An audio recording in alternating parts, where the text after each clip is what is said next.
Hello, ladies and gentlemen, and welcome. Welcome back to Yamba Bowling Club. We are here with you for the final time here at the Bowls New South Wales BCiB Grade 1 Open Pennant State Finals. This is the final. And, well, it's been an emotional morning. The angst, the anxiety for both these teams to get there came down to the final bowl.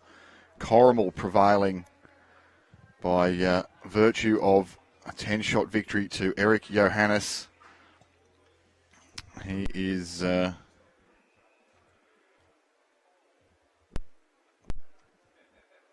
something to behold. He played brilliantly that whole rink. And Bateau Bay, they snuck through in an absolute thriller. Dylan Skinner had a bowl, the last bowl of the match, to make 3 shots and win their way through Campbelltown to the final. Wasn't quite to be, and instead it is going to be Corrimal, last year's winners, the defending champions, up against the Central Coast squad of Bateau Bay. I was speaking with the players before. It's been, they reckon, probably 20 years since the Central Coast club has won the Grade 1 title. Halakalani with Aaron Sheriff and co sometime in the past. But I'm sure you'll let us know. The players are just completing the final bowls of the 2 trial ends. For Bateau Bay, these are familiar faces. It's just luck of the draw how it comes, and we have seen these players already. Jamie Power, Rewko, Graeme O'Donnell and skip Joel Nouws for Bateau Bay. And in response for Corrimal, Brett Pieper, Russell Taylor, Anthony Moran and John Green.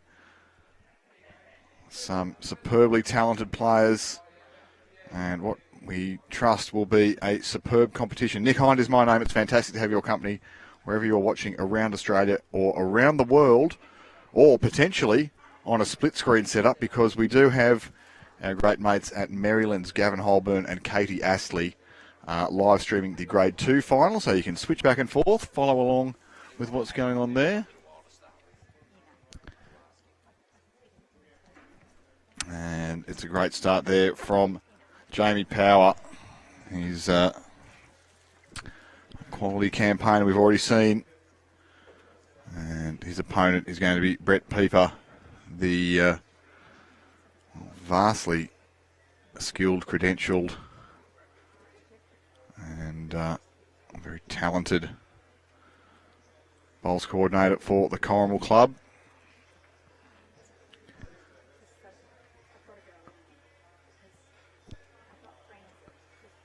We see Jamie, the red, white and blue flashing down, and Joel Nouws urging it up. Well, that's a great shot. First end, confidence will be boosted. And it's Brett Pieper now. He's going to look to tighten up his line a fraction. John Green wanders back into the shot. And Brett Pieper, he's going to just slide past, not quite claiming the shot there.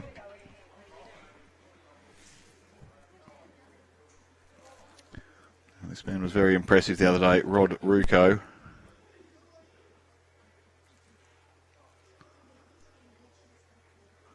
Quite a long action.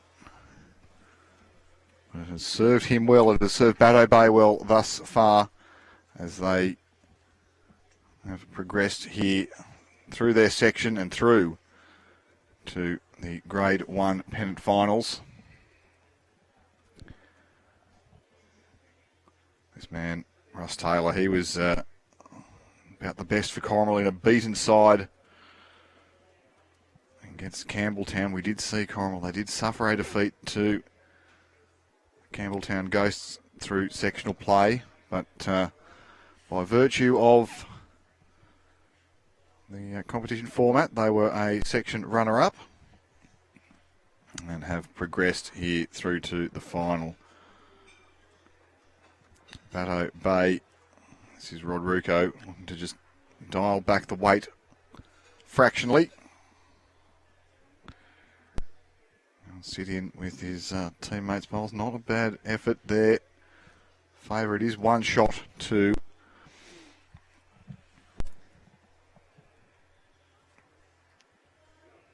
Shot currently to Bateau Bay. Russ Taylor's looking to have something to say about that. And just on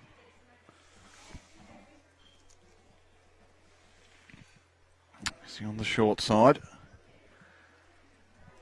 And for Campbelltown and for Merimbula, their wonderful campaigns have come to an end at the hands of these two sides, Bateau Bay and Corrimal. For Merimbula, I'm sure they won't mind me saying that I went and shook their hands, and I'm very close with a lot of those players. We compete regularly, and there was some real emotion at the table. They have had a magnificent campaign to make it this far, and feel as though they may have let one slip. It's a super shot there from Bateau Bay and a super shot from Graeme O'Donnell. Makes that look much more difficult, and I think for Mav Moran, he's going to be called with weight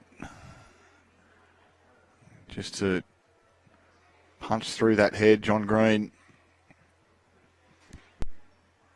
I think Mav, no, I just want you to be up and through it, probably weight to the tee or just falling into the ditch. And Mav, he's got this pretty close. Just going to hold out on him.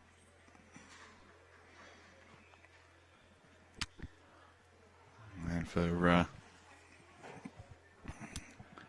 Bateau Bay here, an opportunity. Probably got three currently. And there's Graeme O'Donnell receives his instruction from the young skip Joel Nouws. Sorry.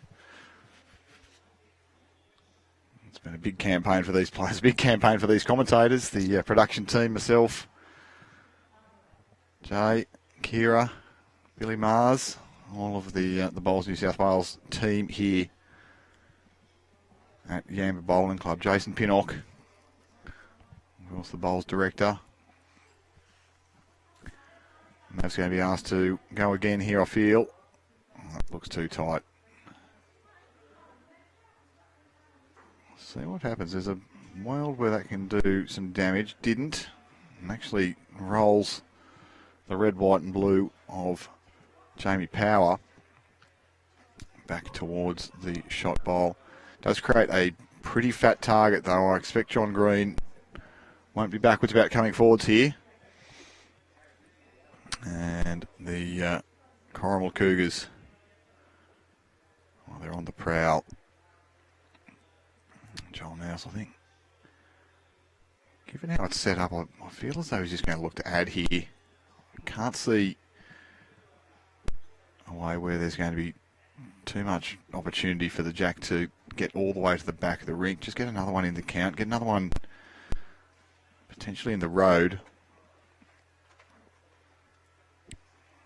It's going to go close to counting. It does give a pretty friendly edge, though, for John Green if he is missing on the high side here. Will be weight here. John Green.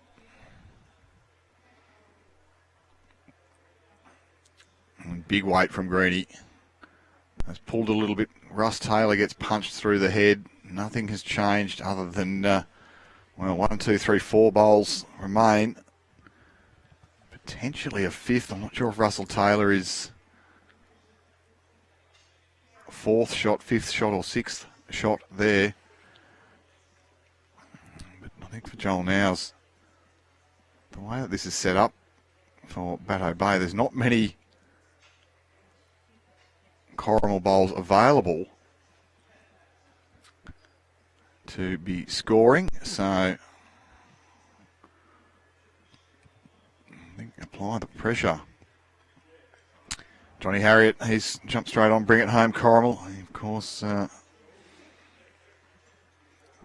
formerly from Wagga and now playing with the Corrimal club. Joel Nouws, he's put in a real nuisance tackle. John Green's looking at the angles where he can get basically everything out. The white bowl of Brett Pieper at the back of the rink is lurking, but I can't see a world where it gets back there, and potentially that last bowl of Joel Nouws does or maybe gum up the opportunity to play a cut down shot on the backhand with just good swingy weight.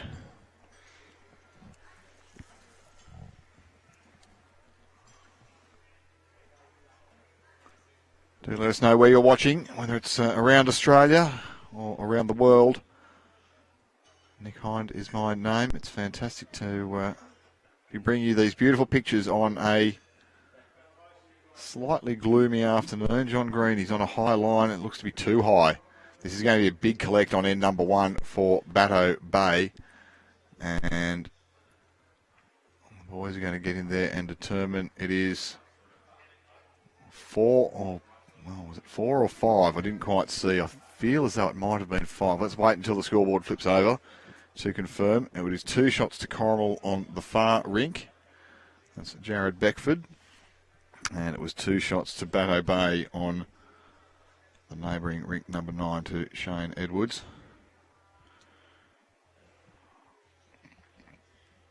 And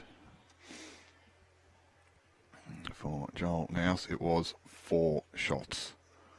So it's about the best start you can hope for Bateau Bay. Won the first end and had Corrimal missing. And yeah, that's a ouch. Ross de Bruyne's on the comments. Exactly right.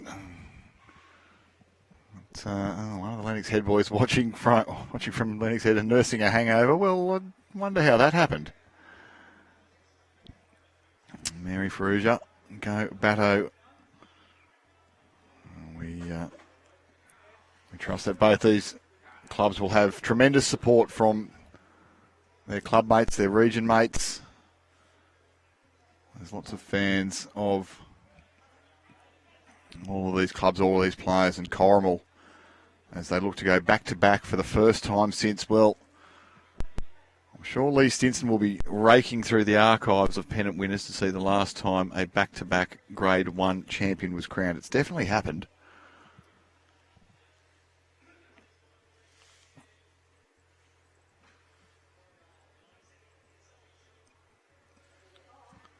Super Bowl there from Brett Pieper to commence this the second end.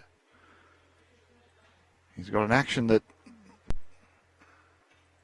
can be best described as a little bit unusual, but don't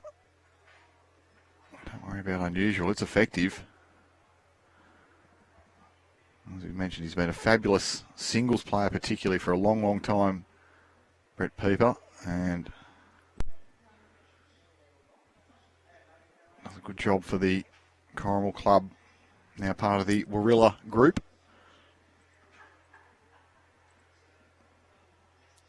As it's good effort there from Rod. And Rewko just getting to the back of the rink.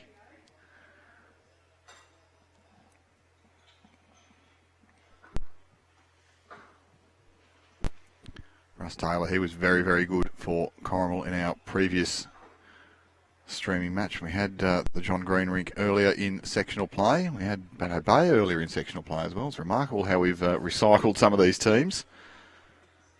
And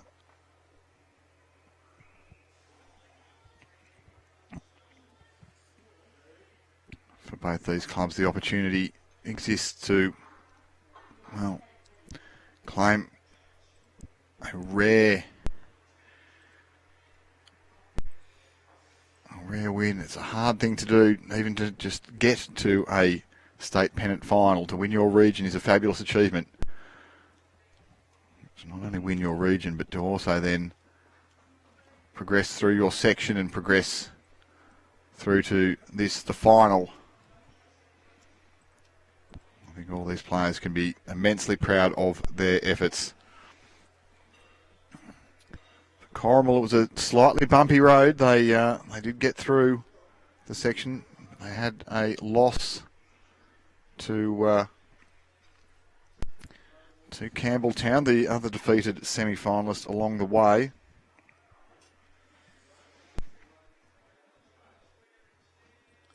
Whereas for Bateau Bay, well,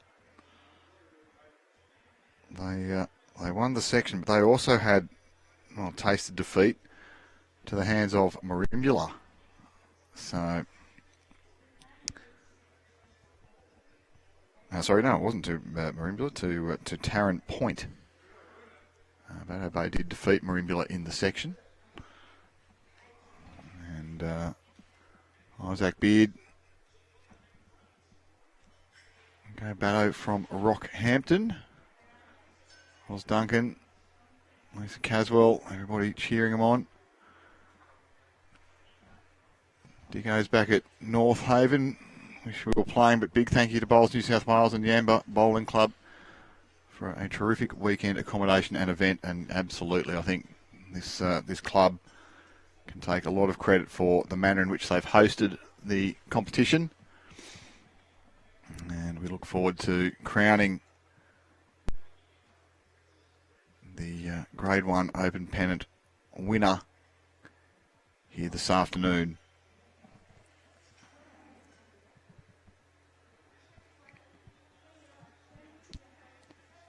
We've still got 7 venues being used across New South Wales. We're here with you at Yamba for this, Grade 2, which you can also stream on the Bowls New South Wales YouTube channel with Gav Holborn and Katie Astley from Marylands. Grade 3 being played at Nowra.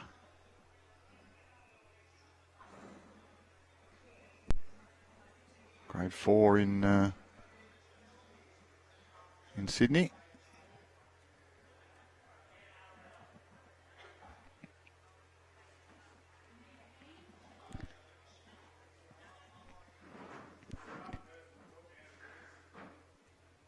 Mav Moran, he's going to look to add on to the good work done by lead Brett Pieper. It's just going to run out of puff.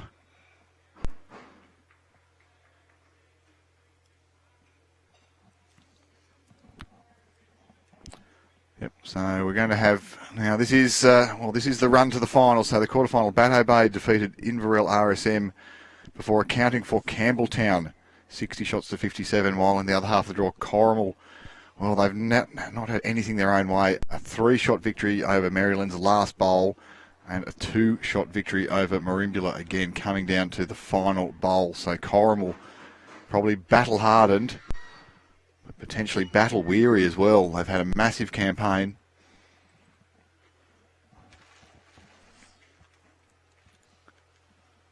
Joel Nouws, well, draws it perfectly jack high, but interesting to see how these players react. We know that this rink can be a little bit tricky, as there is some protection down this end from the club and the building.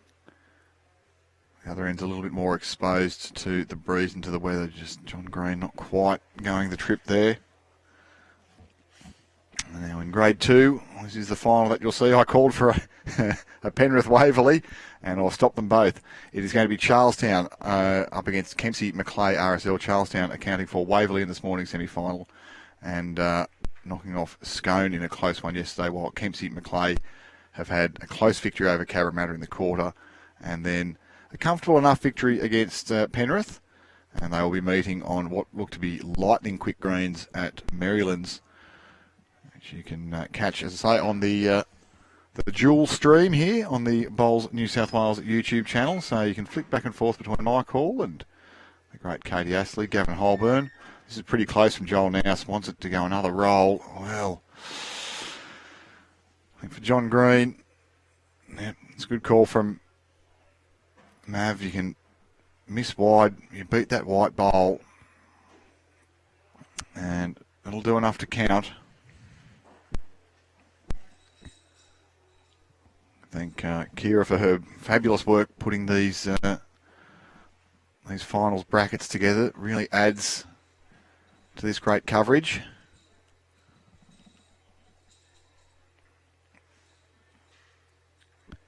And of course, all the results will be in very shortly after the conclusion of the matches. That's nearly going to do enough there for John Green.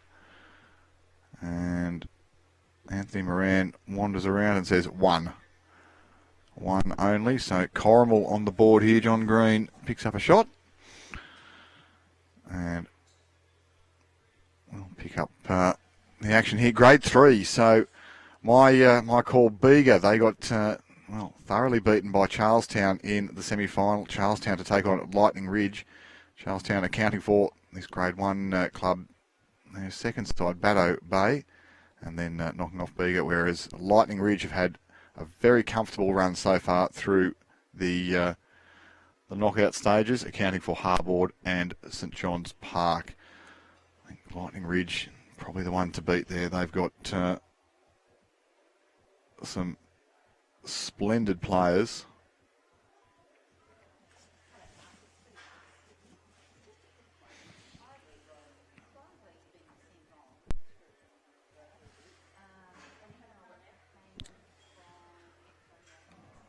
So we've got both the leads just missing fractionally.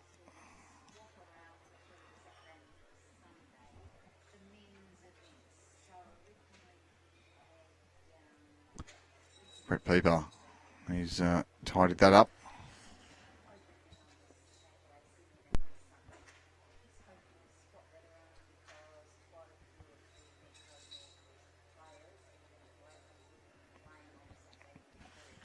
Power.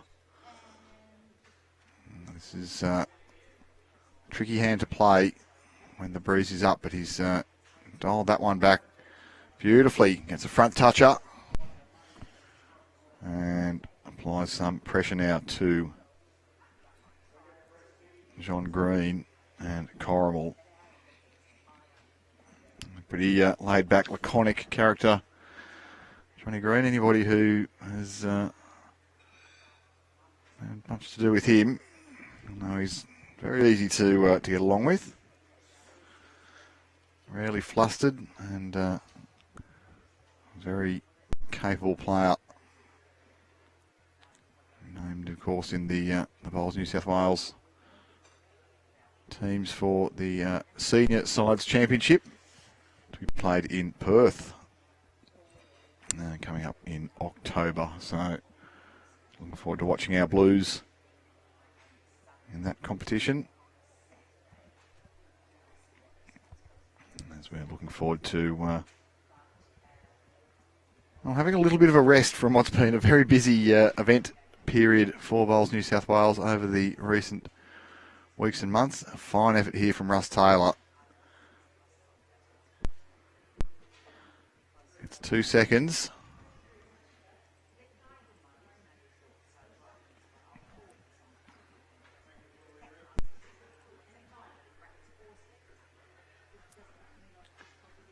Now, Rewko wants this to just hustle a little bit.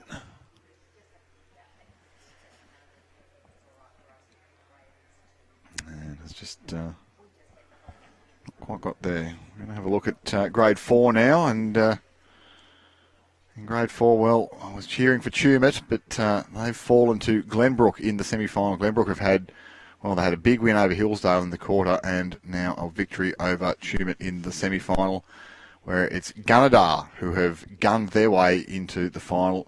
They knocked off Willoughby Park and Maruya. And so it's going to be a Glenbrook Gunnedah final here in Grade 4. Well, not here in Grade 4, in Grade 4. And we look forward to seeing the results of that. Of course, Gunnedah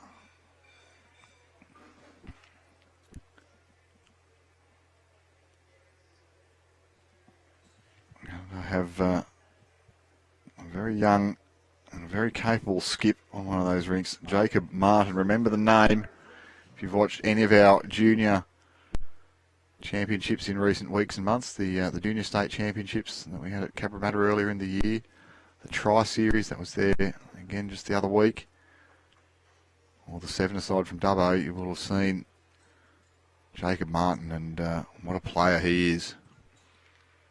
A little bit unlucky there from Bateau Bay, Graeme O'Donnell, just turned Russell Taylor back up and back up the rink almost towards the jack. So making things look a little bit easier perhaps for Mav Moran. A little contact through the front here is going to be very clever. Flops off, falls down. Well, it's going to be looking a bit scary now for Bateau Bay while they are holding shot.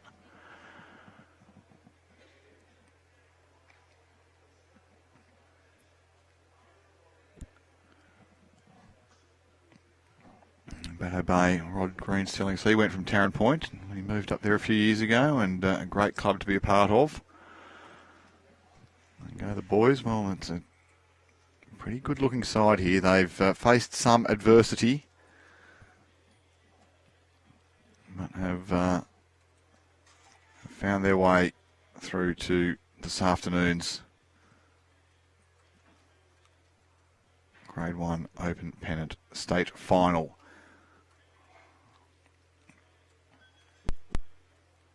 A little bit cautious in terms of line there from Graeme O'Donnell, and I can understand why. Any contact on that shot bowl, the blue of Jamie Power is going to very likely see the jack squirrel in a direction that is not favourable.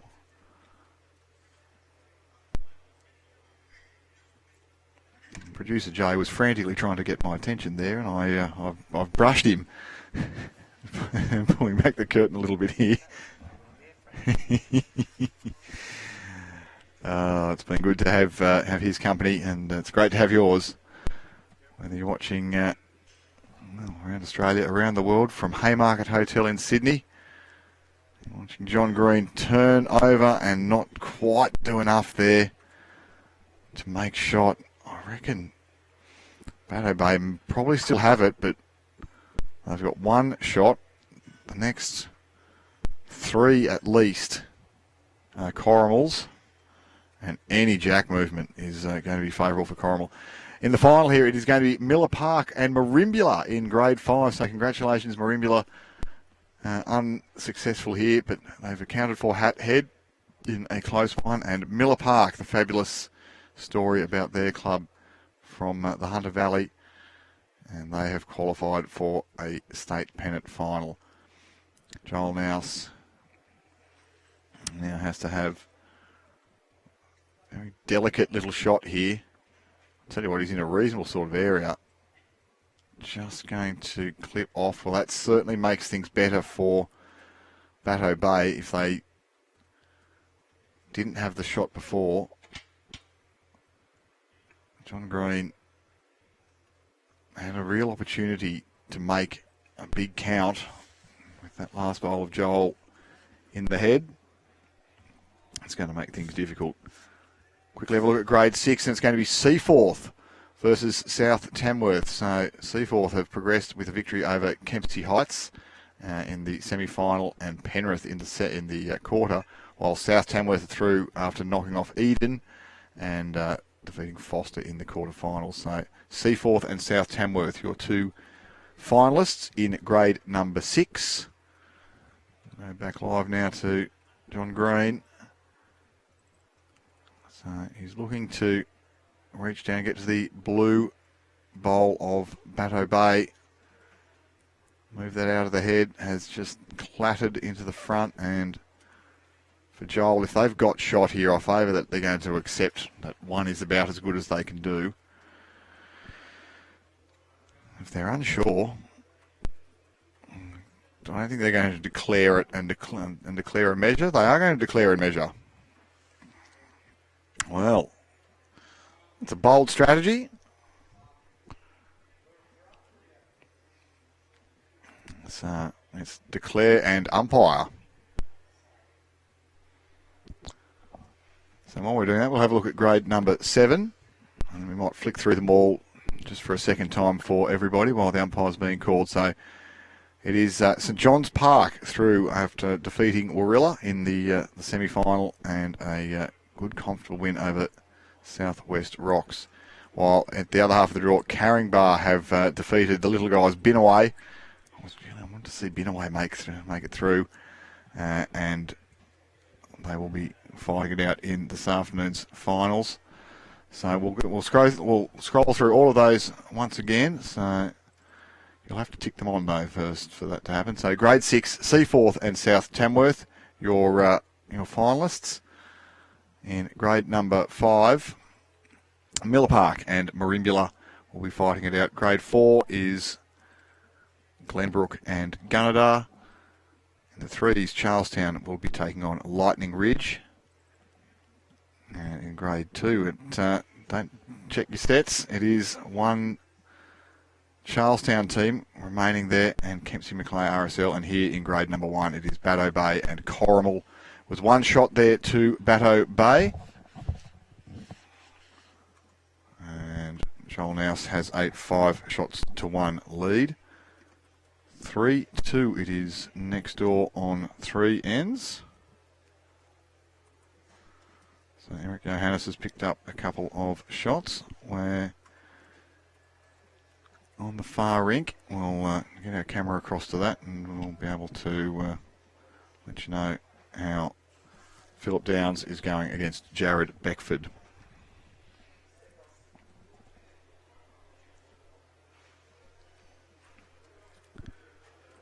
And it is 3-shots-to-2 there as well.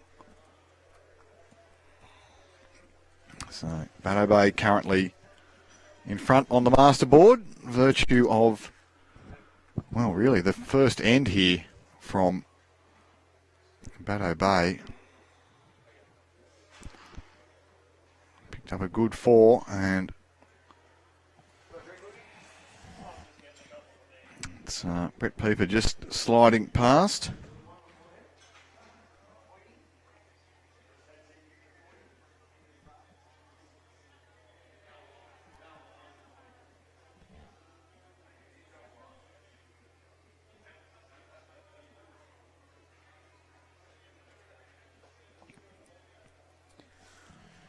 Good lead bowls there from Jamie Power. He's put one pretty close and one pretty close behind. Commendable, but yeah, good response there from Brett Pieper.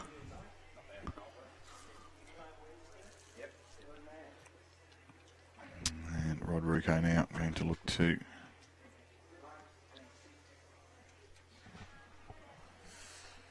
improve the Jamie Power bowl. Just drop under it himself, Joel Nouws. Certainly urging it to do that. The edge flopped down, probably confirms that it is one shot to Bateau Bay currently.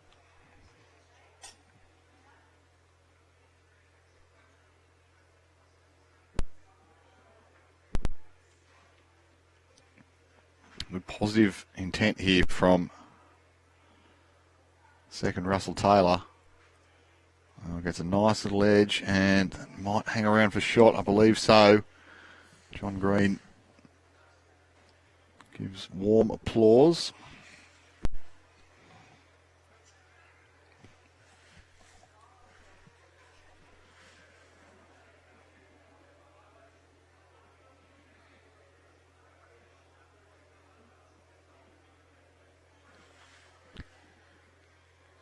Rodney here. Well, it's some sort of bowl. Gets the shot back. And may invite a little more punchy weight from Russ. Once again, he was up and at this.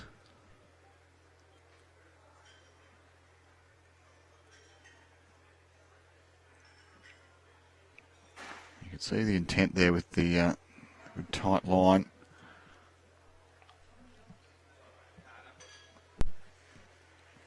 It's good to see these players out there, and they're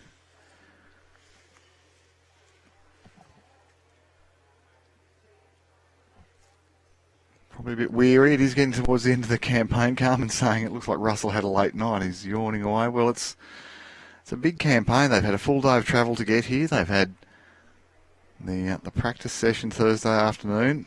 2 games Friday, 2 games Saturday, and this is their 6th game of the campaign here. The mental exertion is significant, as we see. Well, that's a really clever bowl. Graeme O'Donnell once again doing some good work. Still there for Anthony Moran.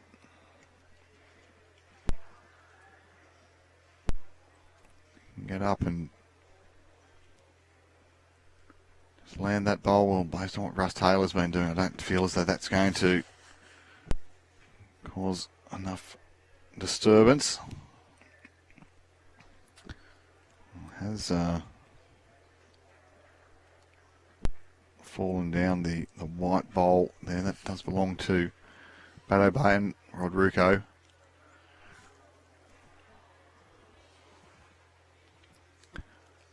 More of the crowd filling out onto the spectator area here at Yamba Bowling Club. See Greg Target's out there with a cool treat. As is some of the staff and volunteers. They've served all the patrons, all the players superbly well. And there was plenty of the Tarrant Point guys. They stopped around for this morning. Watched on. So I expect Campbelltown will probably go home and have a deep breath. We'll probably see them back to watch this final. Merimbula have was sitting around in the front bar there, having a little debrief earlier, and expect some of them might go home and have a little nap perhaps for an hour or so before they come back. I think we'll see them back here later on this evening for the presentation. This is good here from Joel. See the applause. Oh, he would have loved to have tipped that bowl over, but probably makes 2 at least.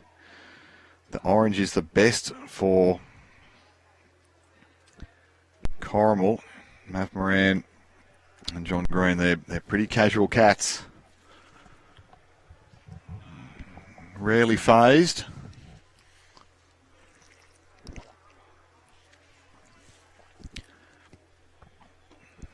So we'll see what John Green opts for here.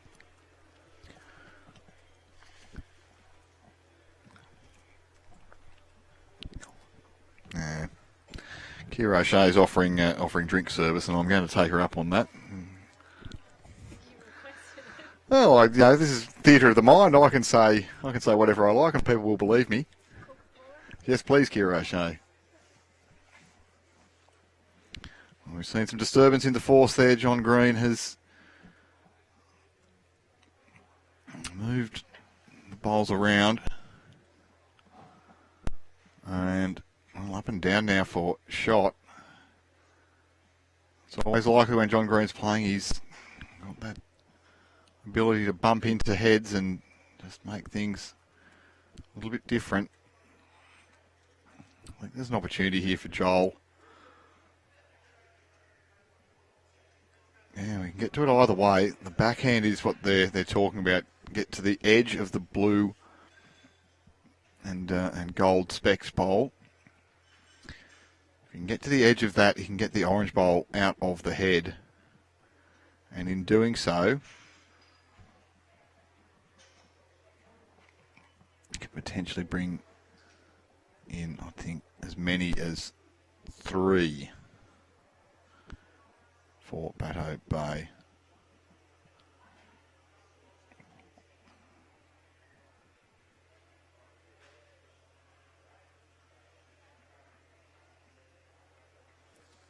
So, searching backhand with some good weight here. He's very close to getting the edge of this bowl. He gets that across. That's a brilliant shot from Joel Nouws. He's going to make 2. And for John Green, he looks on somewhat ruefully. State Open Reserve for semi-finalists. Oh, what a fabulous achievement. Jason Pinnock's bringing in all sorts of characters.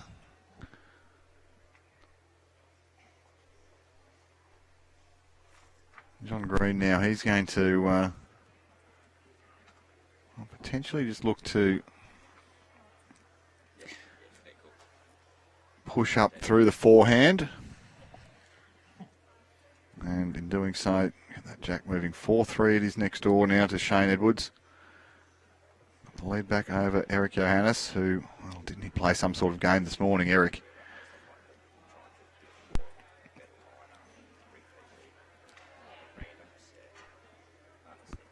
And for John Green, yeah, this is a pretty sensible sort of speed. As the red and white ball comes flashing down the rink. Don't know if it's quite going to hold around the front, does it? It does. What a shot, Johnny Green. Turns the head over and makes one. Fabulous, fabulous bowl there from well, the master.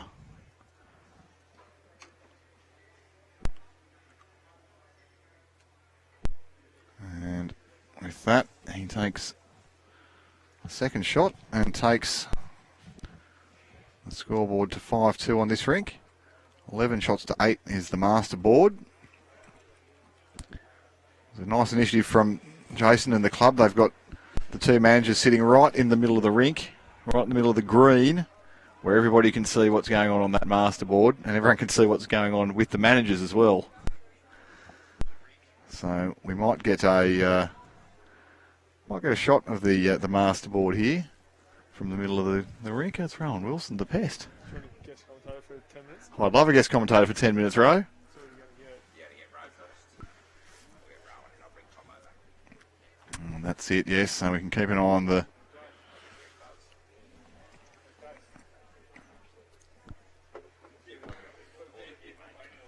action here. Rowan Wilson's going to put the cans on and jump in alongside me. Rowan, it's lovely to have your company, mate, but probably not where you wanted to be this afternoon. Yeah, it was just one of them mornings, I guess. We held enough shots and wasn't meant to be, I guess. It was a tough way to bow out. You've had a tremendous campaign, and look, this Corrimal club, they are real fighters, aren't they? They keep on punching away. I think Eric Johannes had a real special game this morning to get them over the line. Yeah, not just Eric. Like, Jared played some bombs against Wilkesy, and Johnny Green's like, he's all class too. So we had some good shots against him, and he's converted them. So, they're in the area. They deserve it. There's not much you can do about that. No, well, it's always, it's tough, isn't it, when there's it comes down to the last bowls. It did in the Bateau Bay Campbelltown game. Did you keep an eye on that towards the end? I know your rink finished a little bit earlier than some of the others. Oh, yeah. You always have a look at it around next doors, but you might obviously focus is like what your teammates are doing. So, like, credit to this one. We've had an awesome year, sort of thing. Like, we've always got to do a bit of travelling in our mob. So it's a big campaign, as I know from Marimbula, even for your Pennant games, going up to the likes of Berry and Huskerson, and for the low grades, they've got to come up to Jindabyne. It's a big region. It's a massive effort. Like, for our zone, like, even if we don't make finals, if we get to that quarter final, semi final, final, like, for our southeast, for how much travel we got to do, it's just credit to them all. Like, for like Bego, Eden, I think Maruya as well. Were in there too, yeah. Just credit to them all. Like, we've got to do a fair bit of travelling, so like, hats off to them all. Your other the grade fives as well, the great grade fives. Yeah, they've had a great campaign too. Yeah, they're in the final today, so fingers crossed they can do us proud. So, but they've done us proud already, like, to make the final from what they've had to do. Like, it's pretty good tight knit Division 5 they've got. So. Well, they were a very good side. I had the misfortune of running into the lovely Joy Scott on a couple of occasions this year, and she can play, no doubt. Yeah. So Joy's probably one of them underrated bowlers. Like, I wouldn't have been surprised if her name got mixed up for over 60 state team and stuff like that. Yeah, absolutely. So she goes pretty good, and you got like people like Andy Caden and sort of thing. There's a few good little depth areas there. There's good little things, and like people like Peter Lippi and all them. So they're all pretty handy bowlers. Yeah, it's a great credit to your club and to a lot of these clubs. Bateau Bay got a few sides through to state finals as well, and Corrimal to get back there a second year in a row. It's an incredible achievement. Oh, they got class. Like, even this fella on the mat, like, credit to him, what he's done in the last 18 months. Like, he's probably one of the informed bowlers of New South Wales. Like, especially like of our level, sort of thing. Regardless of Platinum boys, like he's doing a fair bit, for himself as well. So hats off to him. Yeah, Mav's had it's been a great redemption story for him, and in the bowls terms in recent years as well. He's he gave J-By Norris a real shake in the Champion of Champions singles final to make it that far, and I mean to run to a player of the calibre of J-By. Oh, it's always going to be tough, but Jay's on a different level. Like you get them blokes that sometimes you play against them and they feel like they're playing on different greens. So credit to Mav. He's doing well. I'm proud of him. I just make it look so good, so easy. This bloke's been making it look pretty good so far. Graeme O'Donnell is just going to be pulling up short here. This long length and this change of direction. The breeze has been gusting up. Did you find that was causing a bit of havoc out there, particularly going towards the road? I'm hearing was a little bit more difficult. Yeah, it's a little bit tricky, but everyone's got to play with it. And like credit to the greenkeepers, they've had a fair bit of rain over the last couple of days, and like the greens held up well. So remember the boys, like on behalf of them, credit to all them. Like they're doing a good job. You got 4 games of bowls first, and this, and especially the night rain doesn't help. So credit to them all, and credit to everyone here, the staff members and stuff. No, thank you, Ryan. I think it's been echoed by everybody who we've had come past the broadcast and online in the venue. They've said this club's looked after us fabulously, and see it's going to be currently 3 shots to Bateau Bay. Well, it was. Good shot, Mav. Yeah, that's the sort of thing that he can do, and cuts that down. That back bowl of Russell Taylor might come in pretty handy in a moment. I wonder if there's going to be some suggestion of a little bit of weight, look to pop the jack through to the back of the rink. We'll see what Joel Nouws calls to. Yeah, I think he's looking to potentially defend that. I think both these skips are too class too. Like everyone knows John Green. Like he's been a household name across New South Wales bowls for a long time, and I played Joel in the semi-final state singles this year, and like he played pretty good. He can play, right? Oh, 100%. I think he might have hasn't lost a game so far. I think he won all 3 of his sectional play. Correct. So he's going pretty good. So credit him. He's having a good little tournament. Well, that's a good home there. I feel as though that takes out the easy catch for Russ Taylor at the back of the rink. Yeah. I think Greenie will be whacking this, getting Mav to have a good old crack at this. Well, Mav's out of bullets, so it's going to be John Green. Yeah, Greenie doesn't mind having a wacky, I reckon. I don't know if he's going to be asking for permission. Usually he just goes and takes it. Yeah. Johnny Green. Emma Pettit's come wandering over, giving us all cuddles. It's lovely to have you here, Emma. It's great to have your company wherever you are around Australia or around the world. Nick Hind and Rowan Wilson, the current state singles champion, state pairs champion.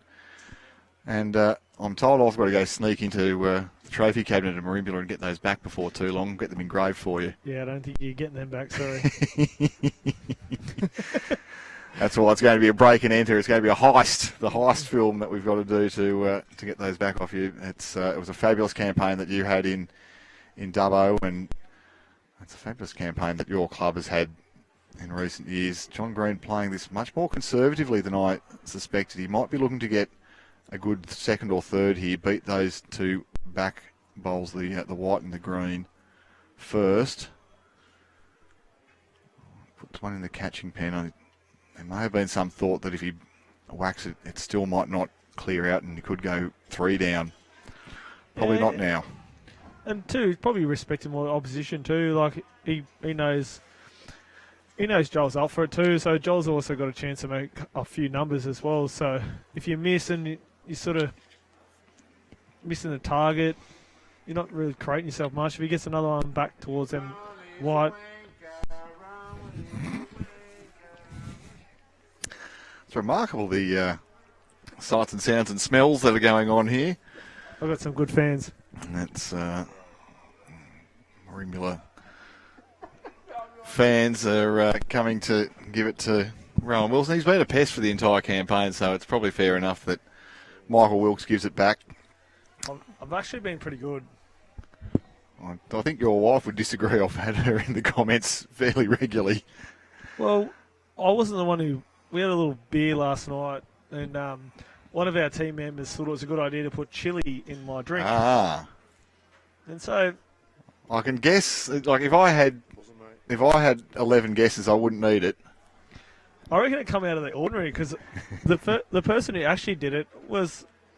I knew he sort of did them little things, but I didn't think he'd do something like that to me. But, you know, our manager, Benny Hoff. Oh, well. Yeah, a bit of a silent assassin. I wouldn't have got that with 11 guesses. No, so I feel sorry for Ben tonight.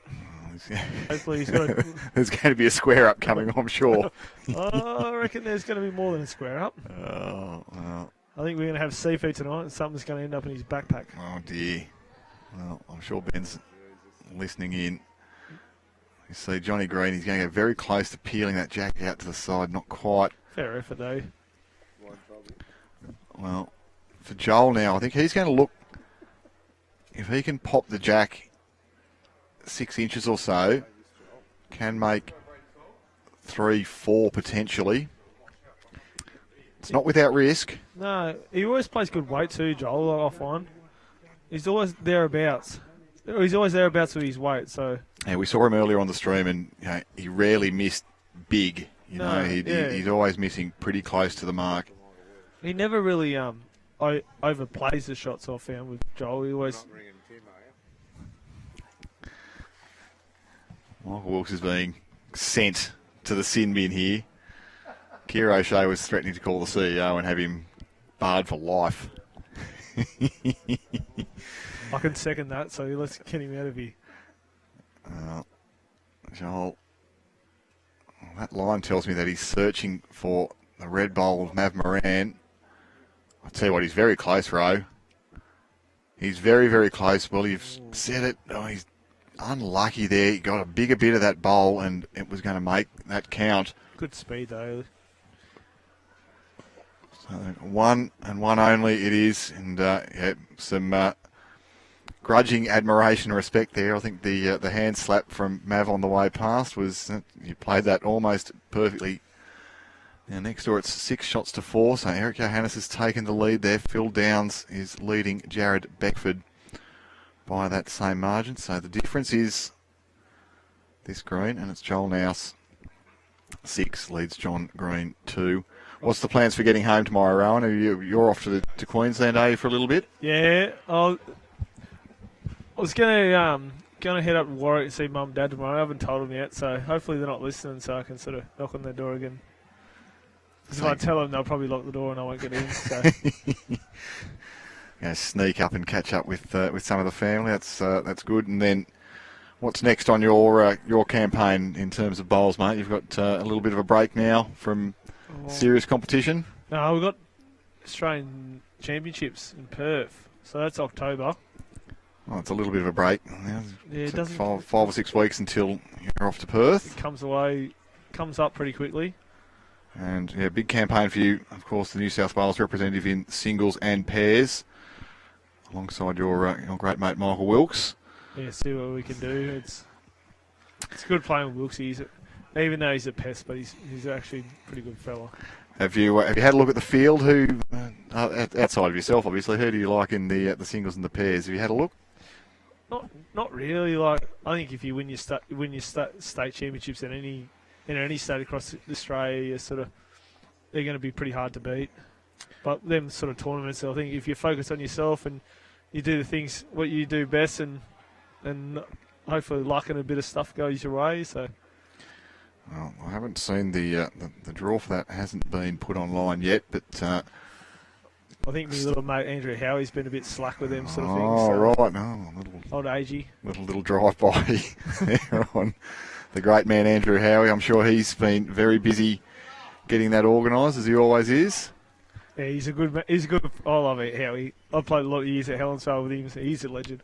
He's doing well he's doing the right things for Bowls Australia, and he's sort of couldn't ask for a better bloke to sort of to do it. He's an absolute goer. I've worked with him, of course, in my time with BA, and there's rarely time for a cup of tea when you're in the presence of Andrew Howie. He's a busy boy running the Australian Open. It's I wouldn't wish that on anybody. No, but the thing is, he can play bowls too. So and he does all that and plays and still plays to an outrageous level. It's so good to see someone like someone like Andrew Howie to run things like that, because he's running as a bowls mind too. So it's good to see someone who's been there, he's done it. Oh, I see. Michael Wilkes is giving me a little whisper. He's telling me that Rowan Wilson's going to go back to lead for the Oz champs. I'll tell Dean Hodges to go and update Bowls Link before. I am more than happy to do that. Yeah, see how good you are, Michael Wilkes. I am more than happy to lead for that great man. It's close here for shot. Johnny Green's saying we've got it with the white bowl of Brett Pieper at the front. Russ Taylor being asked, you can turn that one over once or just sneak past on the backhand.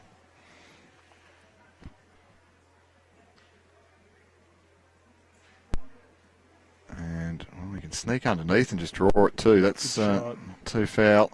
I expect we'll see positivity here. You played good this morning, this ring. Like we played these boys this morning. They always. Well, there wasn't many shots in that game, was there? I think it was 13-15 or something like that. In the end, you won by 2, but 28 shots in 21 ends. It tells me it was a pretty tight contest, Rowan. Yeah, just always. It was just always bowls there around and sort of stuff, and everyone sort of gave themselves a chance. So it's a good game to be a part of. So yeah, they're pretty easy to get along with this Corrimal crew. As I say, I know a lot of these guys fairly well.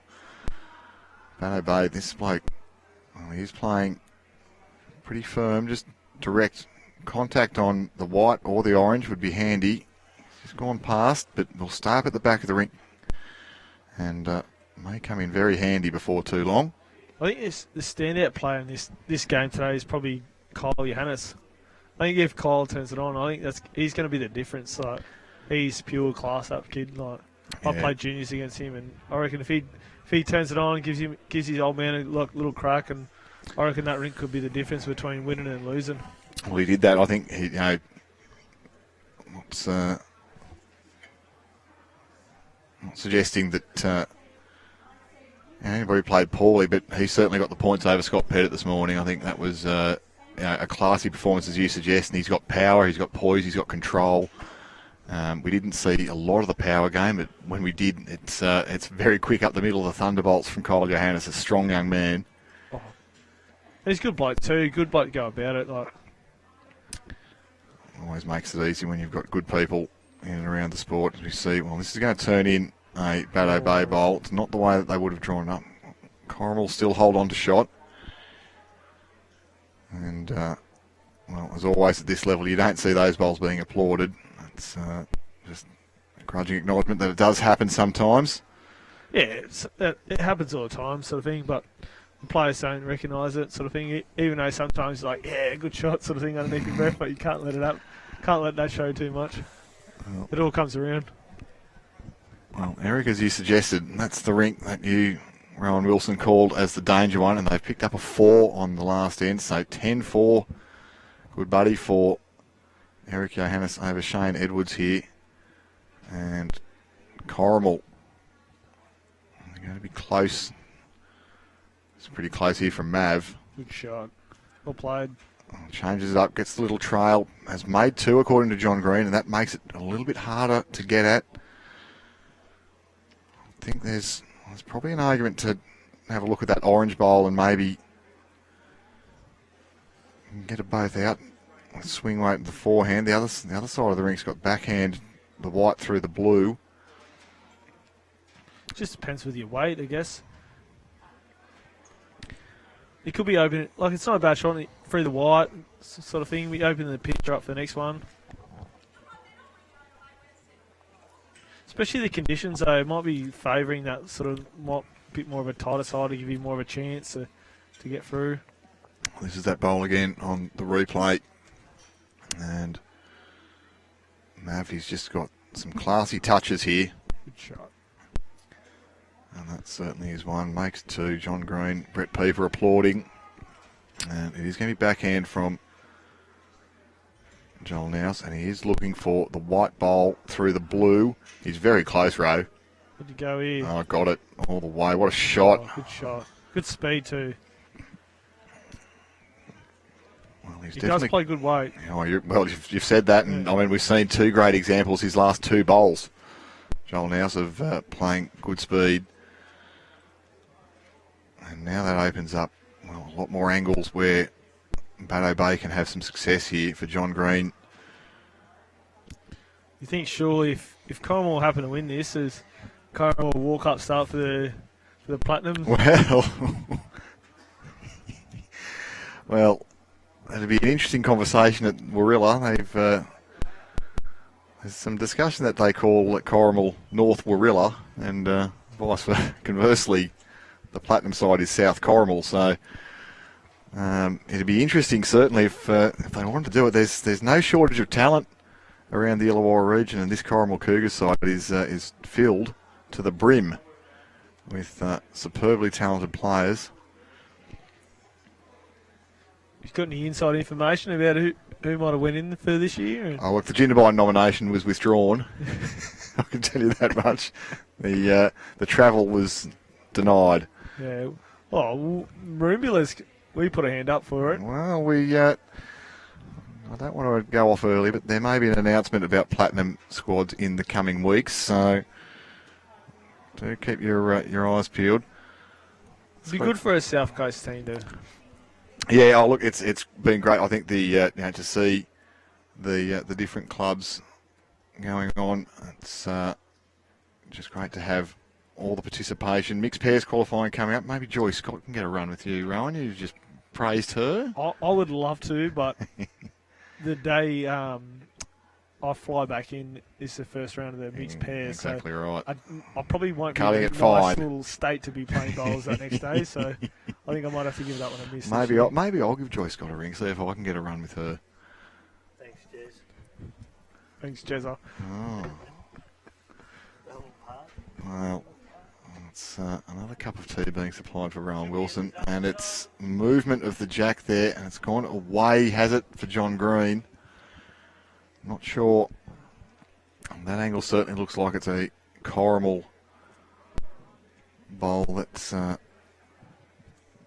best is their red one. The white is Bateau Bay, and I think it's going to be Bateau Bay holding shot. Could be two there. He's a bit stiff. He's in the area. Yeah, I think the red's going to beat the other white and blue bowl.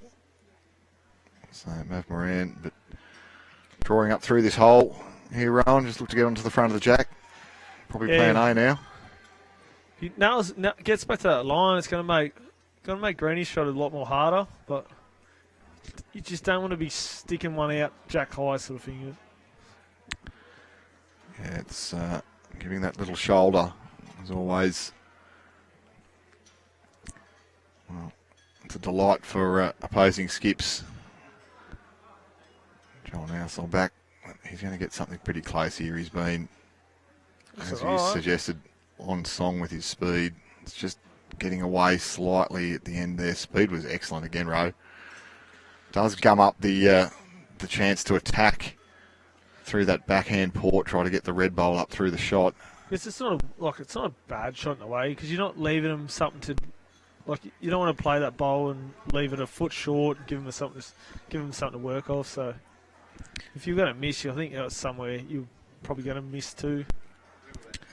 Well, makes it difficult for John Green as he's going to look up through the forehand. I'll back Greeny to draw this.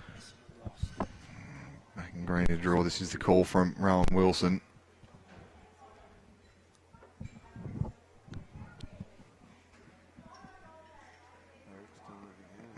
Greeny.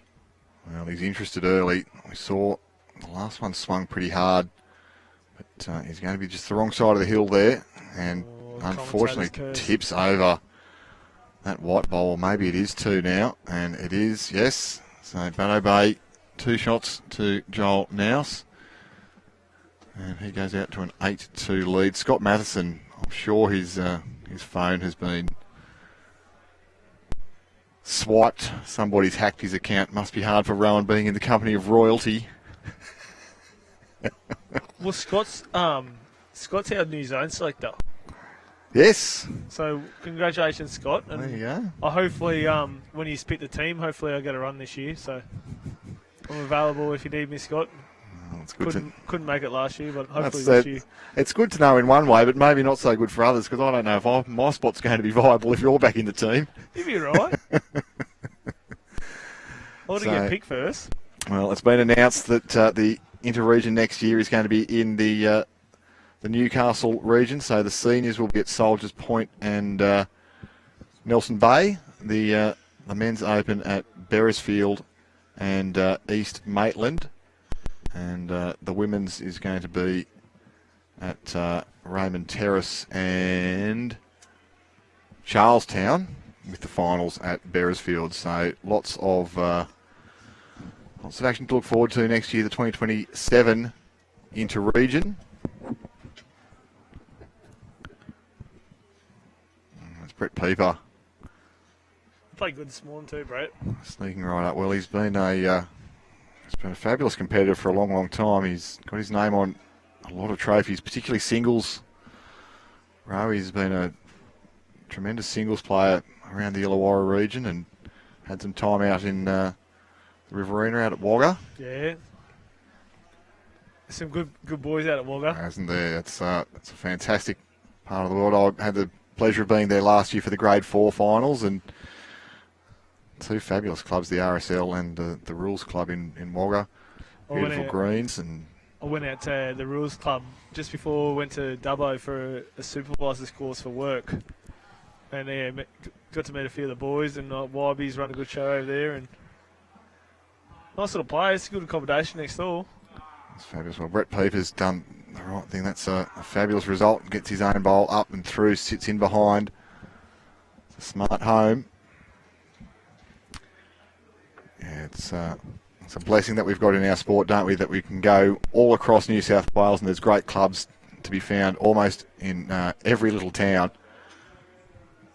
Not all capable of hosting state pennant finals like this club is. They have 4 greens and the big auditorium. It's been a brilliant operation from Jason Pinnock and the whole team.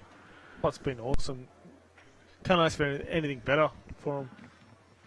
We had a bit of a laugh. We had their operations manager on before, Nadine, and she said, and I said, "Oh, who do you like here? You know, are you a bowler? Have you got to know some of the players?" And she said, "Oh, I know the Maroonville boys pretty well. They keep on finding their way to the bar."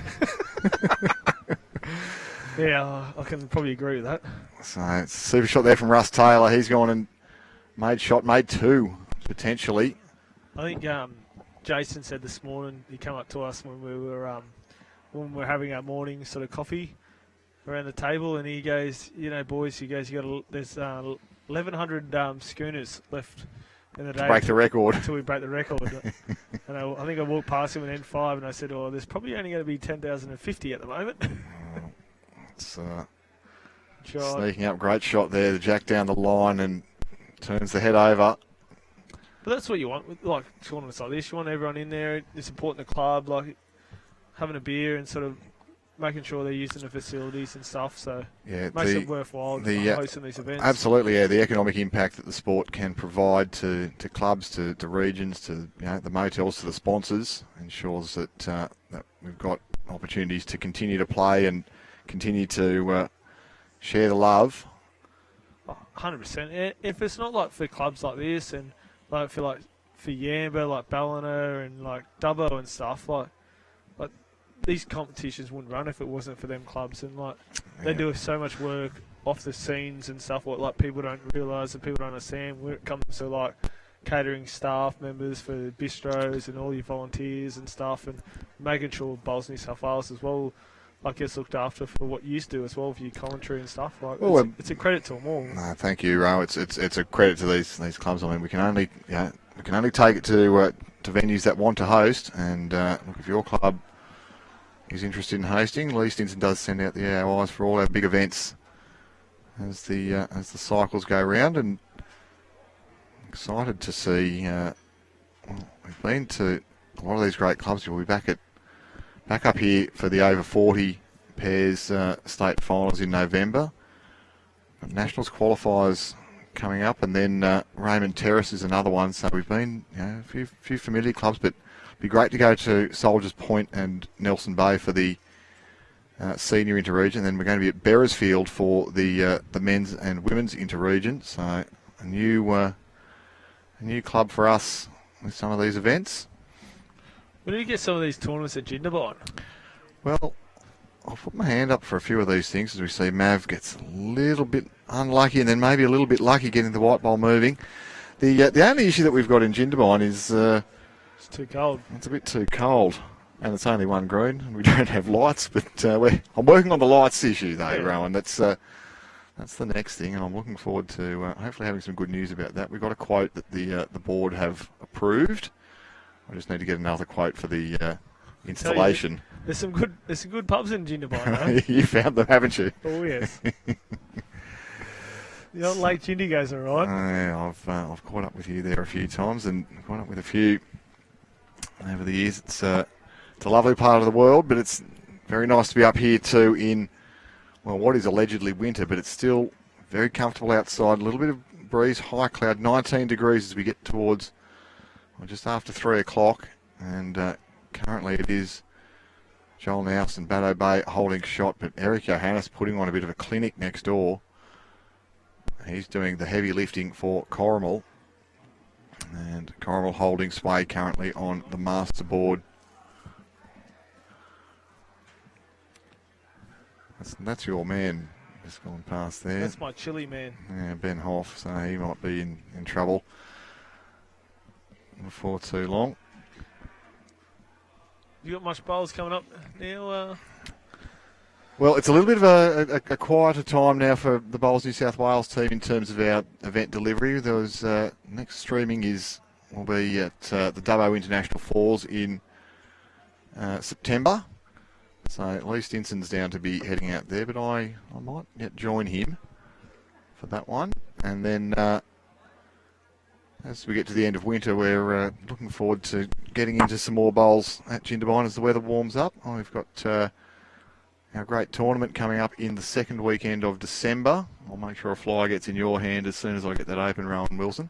I'd love to. But I think if I got to wait another week for bowls, I think I might be getting in trouble at home. Well, this is always the issue, isn't it, when you've had the success that you and your club have had this year, is that there's often a little bit of time need to be spent to make up for things at home and ensure that you, particularly with your employment as well, I mean, you've got to go and earn a living at some stage too, don't you, Ro? Yes, and busy time for the club. Being a supervisor that time of year, you sort of got to be around the club, and sort of they help me out a lot throughout the year, and I'm grateful for what they do for me and what they do for our bowling community as well. So that's fabulous. The all the clubs that have been represented here at Grade 1, and certainly across all the grades, we've seen grades 1 to 7. I've had a great diversity of clubs, and for anybody who makes a state pennant final, just to win your region is a magnificent achievement. But to be here as Bateau Bay and Corrimal are, it's awesome though. Like you see, like other states. It's a good shot here. Well, he doesn't want the red bowl of Mav, and a little bit fortunate. The intent was good there to pop the white bowl out of the head. That's the only one really close for Corrimal. But played good weight too. Another example, isn't it? Didn't overplay himself there. He just played that nice weight. So high fives on the neighbouring ring. Eric Johannes, the boys around him. Yeah, you're exactly right. New South Wales perhaps uniquely in the big states where we host pennant finals for all 7 grades at state level, and it does put a little bit of toll on our team to put it all together. But it's a great opportunity for players of all abilities and from all sizes of clubs to compete. Now, Johnny Green, what's he done here? He's got up and over, and it is going to be one shot to Brett Pieper. Good shot in the area. Gave himself a chance. Well, but on that note too, like I think I've only been in Moomba for 2 years now. So then I think after we get back from Perth, the weekend off, we got a 10-year reunion for our Division 6 and Division 2 team. So they're all coming together, like the blokes from Perth, blokes living in Queensland and stuff. So, and then after talking to them, and like half of them sort of didn't know much about bowls when they first started in that Division 6 team, and like that's their biggest claim to fame, and they hold that so regardlessly. So it's like a credit Bowls New South Wales to have an event run like that. well, thank you. No, it's good. It's a brilliant thing that we're able to do, and to have. We're down to 7 venues now. It's Joel Nouws going for slightly more weight. I think he's going to look to run this jack in here. He's pretty close. Oh, he's got it across. What's that done? If it goes out of bounds, Respot. it'll be, well, that'd be a exciting rule. And it is not a respot. It is a dead end, and so that will be replayed.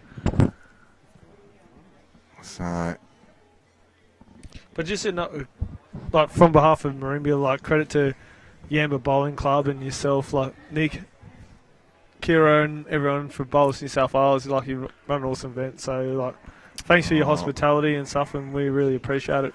well, thank you, Ro. I won't keep you here all afternoon. If you'd like to get off and go and have a refreshment with the rest of your colleagues. I will. Give it to Michael Wilkes. It's been nice to have the insight of Rowan Wilson. Michael, did you want to join us? You don't have to. No, he'll behave himself, he reckons. Good to have our friends and get the insight of the players. It's we thank Rowan Wilson, and well, we're about to thank Michael Wilkes because just to have the insight of the playing group. I said to Rowan Wilkesy that it's a hard way to go out, and there was a bit of emotion from your team around the table. Absolutely. Afterwards, but it's an effort that you can be proud of as a club to once again make it this far. And this Corrimal side, they just know how to win, don't they? Yeah, one of those games again, Nick. That's bowls. Well, we didn't do a lot wrong, and they earned their win. So yeah, no credit to them. Same with Bateau Bay. We played them in the first sectional game. They deserve to be there too. So yes, we're probably we are the only team here who's lost to both of them. All beat on the last end. So yeah, it's been some fabulous games, and I think the one this morning, to see it come down to the last bowl, and even next door, we see some fabulous lead bowls going on here from Jamie Power and Brett Pieper. The game next door, your old mate Dylan Skinner had a chance to win it on the last bowl for Campbelltown. Okay, I didn't really see what was happening over Yeah, there. I was a little bit busy. I do understand that, yeah. So it came down Bateau Bay and Campbelltown to the last bowl, and I'm told Dylan Skinner missed it by an absolute whisker. Get the ball out of the head for 3 and secure the win. Yeah, Riggy exactly the same. He did so much heavy lifting early there, Stuart Rigg, when the pressure was on. He played some big shots. Yeah, a couple of good hits by Eric in the middle part of that. Exactly, the middle late part, but ultimate results, to be fair. But good shots, played that right area. Well, that's a very good shot there from Rodney Rewko. He is coming to play today, and this man Russ Taylor, I was very impressed by him. What's to go with his hat? It's a bit like your hat you're wearing now, Nick. I'm just trying to cover up the lack of hair. Sort of not conventional. Just covering up the lack of hair. I think Russ Taylor's probably the same reason as me. Don't want to bag the bloke, but no, crikey, no. It's it is different. I like it. I did complimented him after the game. He's the A. I don't know what it's RAW around the side. Yeah. Raw. So okay. I was thinking it might have been his initials. It would have been RAT or something. But Yeah. Talk about that. Michael Thorne's questioning Corrimal back to back. Well, that is on the cards. Absolutely. Yeah, We, good little fight back here. They got jumped. I haven't seen a lot of the game, to be honest with you. Yeah, well, Nick, I've been in there with my my crew, but it No. looked when I looked earlier, there was sort of 10 shots in it. yeah, no, so Joel Nouws got out of the blocks with a 4 the first end, and I think Yeah. every Bateau Bay rink scored early, but Eric Johannes is, he's turning one on next door, clearly against Shane Edwards, a 10-shot lead, Yeah. and that's doing the bulk of the lifting for Corrimal. Jared Beckford and Phil Downs, 7 all. I've heard very good things about Phil Downs, the Englishman. Yeah, okay. From lots of good judges. Apparently he's flying back to the UK tomorrow to play in some competition in England. Okay. So I heard someone say that he played for England, or... has had a game at an England cap. So Okay. you may have run into him at some point in your long illustrious career, Wilkes. No, I'm ancient. But yeah, he was probably not playing bowls when I was back in those days, but anyway. Yeah, no, someone did say that, and he does look like he can play a bit. The English had a great Commonwealth Games, obviously. They were quite dominant in the end, weren't they, on that indoor surface there? It's very familiar for a lot of their players, Yeah, isn't it? Over absolutely, there, they've got either probably the slower grass greens or Yes. these, often lightning fast and wide turning indoor surfaces. Yeah, they do know the indoors. Absolutely no doubt about that. Yeah, that is their backyard, no question there, Nick.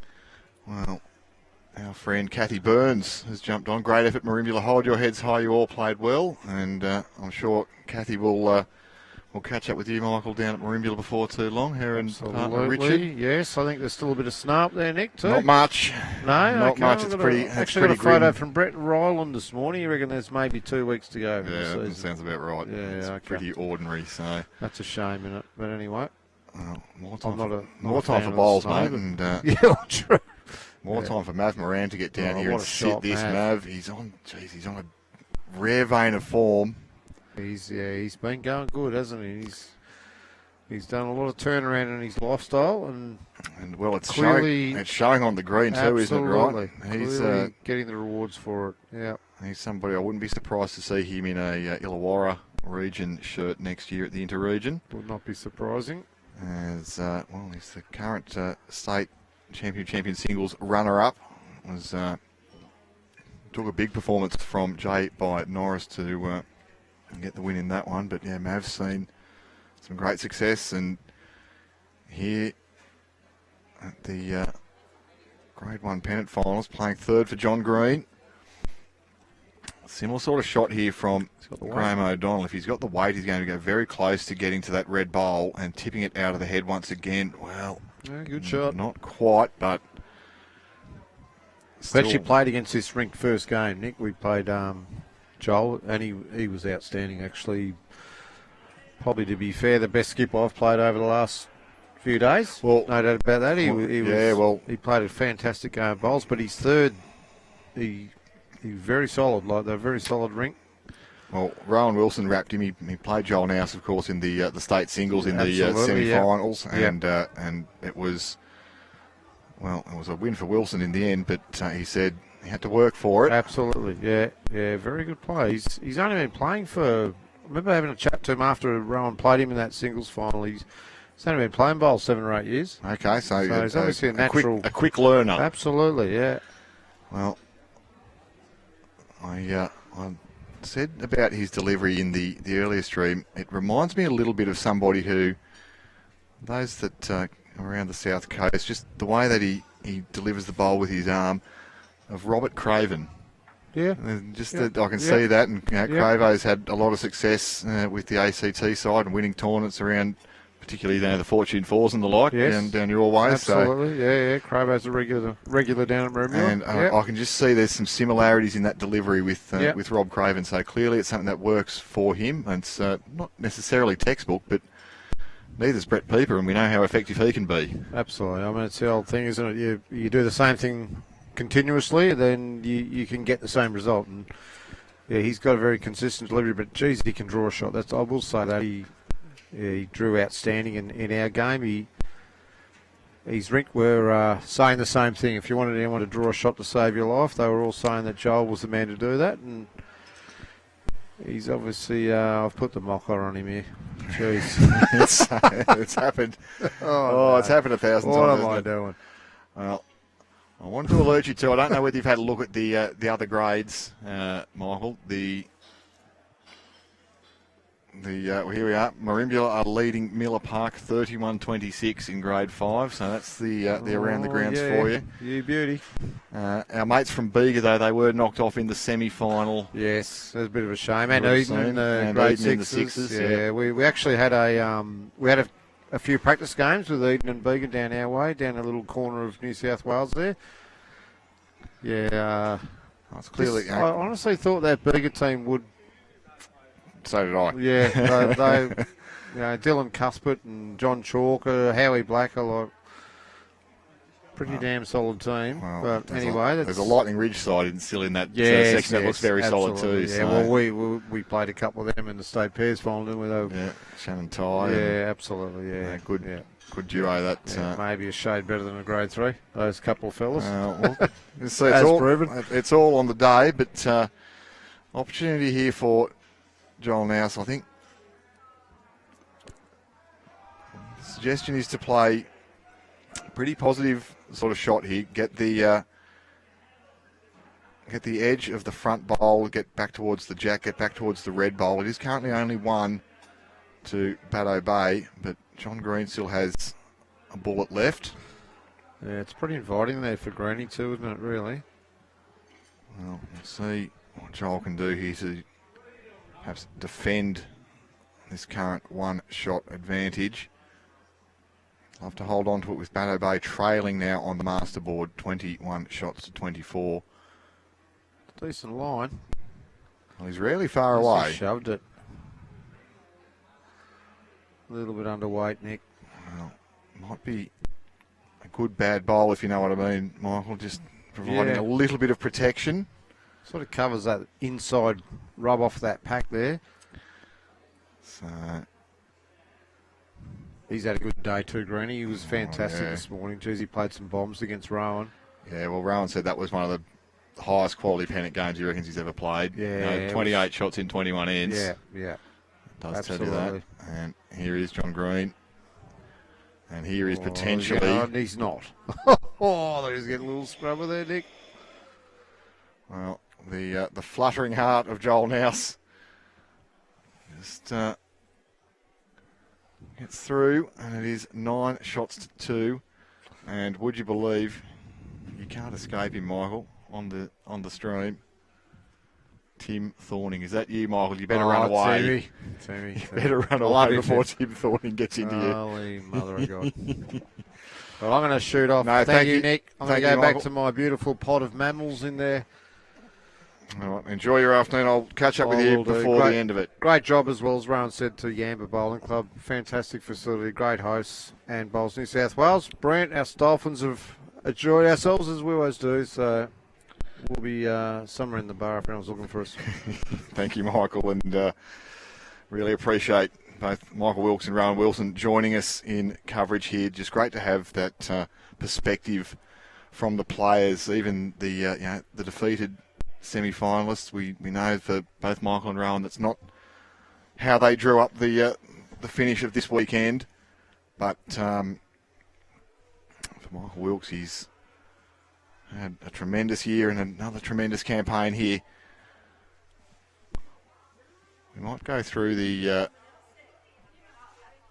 all of the matches that are going on in the finals just once again. So if you haven't caught up with it, this is the BCiB Grade 1 Open Pennant State Finals. This is the final, and this is Bateau Bay trailing by 2 shots on the masterboard to Corrimal. The rink we're watching here, it's Joel Nouws, the skip, up against John Green. And for Bateau Bay, well, a chance to turn a Central Coast club to winning a Grade 1 flag. They suggest it's probably been 20-odd years since the Central Coast Club has claimed the Grade 1 flag. Kira O'Shea is off setting up all of the medals, the flags. And we'll be having the presentation shortly after the conclusion of this match. Already it seems as though this is likely to be the last rink off. We've had one end killed by Joel Nouws. And looking forward to seeing how this game finishes. Eric Johannes out to a big lead, but so is Joel Nouws here over Johnny Green. So,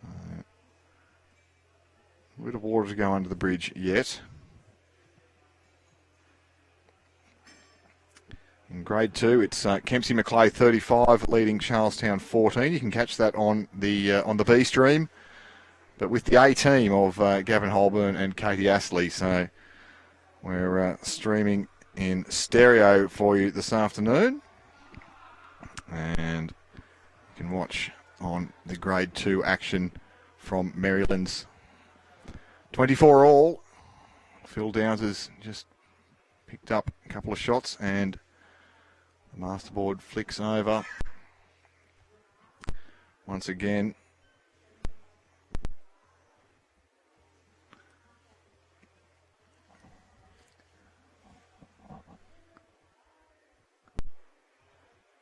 Russ Taylor's drawn an excellent shot here, and Rodney Rewko just didn't quite give that one the go. It was a nice angle to get down to that off his first bowl, but just missed out on weight. And Russ Taylor has been impressive. Well, John Green likes this. That's going to finish in a fabulous home. Probably, yes, that counts. That'll be second shot even. So 1, 2, 3 it is for Corrimal, and high fives. A few more smiles there from Greenie. He's pretty happy with his man Russ Taylor after that. Well, 2 bowls. Bit trickier now for Bateau Bay. And at 24 all,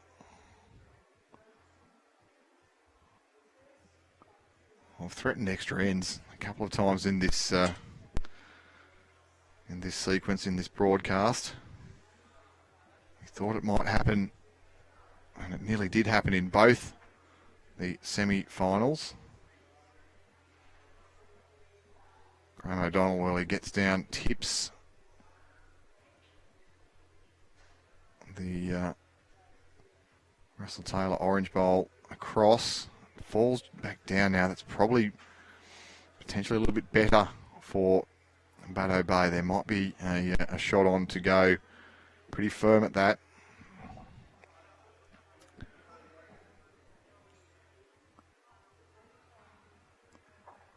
We'll see.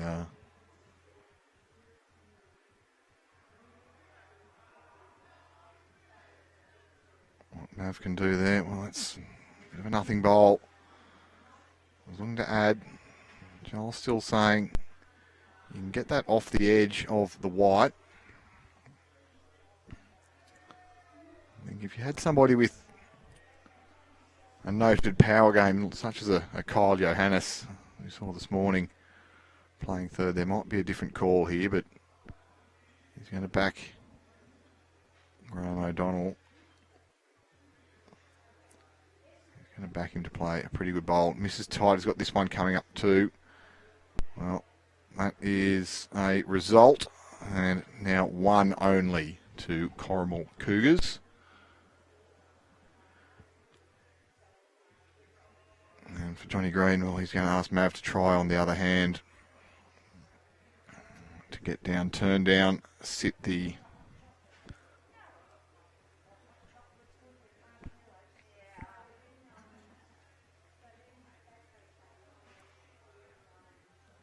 blue bowl there of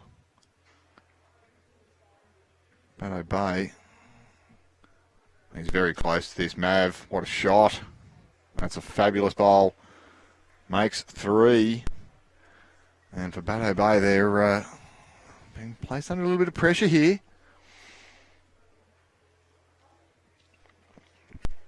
Joel Nouws being a bit cagey here. I wonder whether he's tempted to allow Graeme to have that discussion. Graeme still likes getting in off the wide white bowl, the little blue. But, well, the Corrimal Cougars there having a very relaxed time. The black and red uniform.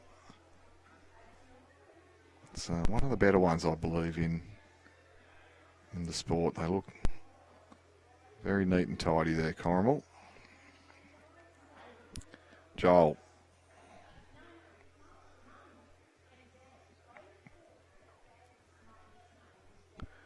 Yeah, he's playing the shot that I liked. He's going to go firm for the orange bowls or the jack. Well, it was a ricochet rabbit. He won't be particularly pleased with how that finished up. John Green's going to go and have a look here. He's going to close for shot. Might be close for 2 shots even. Certainly whether it's 1-2 or 1 to the Bateau Bay Stingrays. I think the shot for John Green doesn't really change. Look to beat that pink bowl. And if he can turn it once or twice out of the head, he'll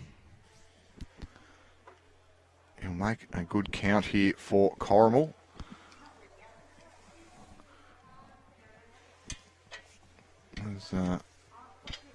Welcome Jason Pinnock back alongside me. Jason, you've been corralling your troops as we get to the end of this this magnificent event, and we're seeing, well, what we expected, a very close final. As it should be, being a final. Semi-finals were both tight as well, so Johnny Green a bit unlucky there, just getting the edge of that front bowl. It's pretty quiet out there, I've got to say, Nick. I've been around. There's a lot of the teams, obviously the semi-finalists that lost, they're out there. So I've been doing a little bit of PR work, just chatting with them, and they've really enjoyed the event and the venue. Yeah, we've had, well, Michael and Rowan have both been highly complimentary when they've jumped on with us. But you do feel there's a bit of angst out there, a little bit of tension. This is, you know, the number one flag that they're playing for, and John Green, he's having a very good look at this. Don't know, the camera certainly favours the pink bowl for shot. Joel Nouws, doesn't really matter whether he's up or down though. I think the shot for him doesn't change either. He's beating one or either of the Corrimal bowls. And that's the red or the orange. Gets the jack moving. Well, he's not far away here, Nick. Well, that will confirm that the shot is definitely the pink bowl there for Joel Nouws. There might be a temptation for John Green to try to play that same shot on the same hand and get almost the same result. We've been seeing, yeah, it is available to him.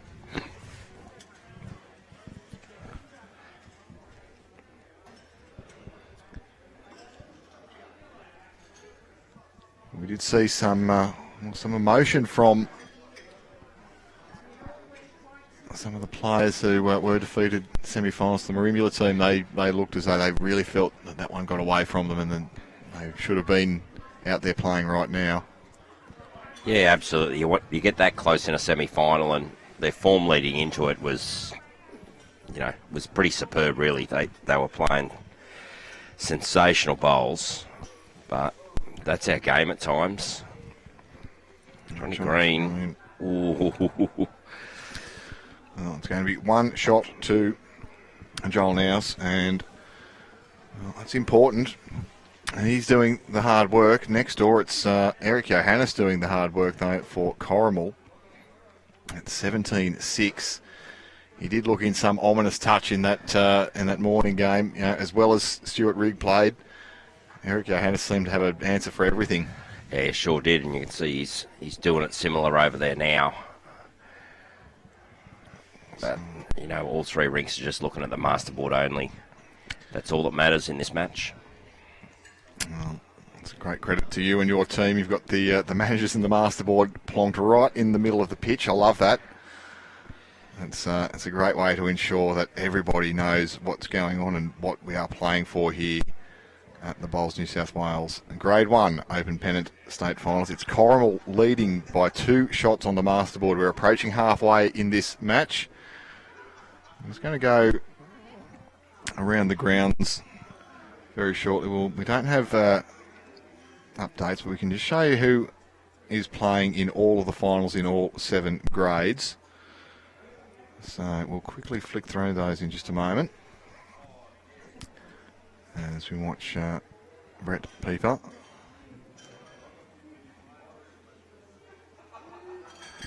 It's the right sort of track. He's on a very good track. The club's just a little bit underdone there.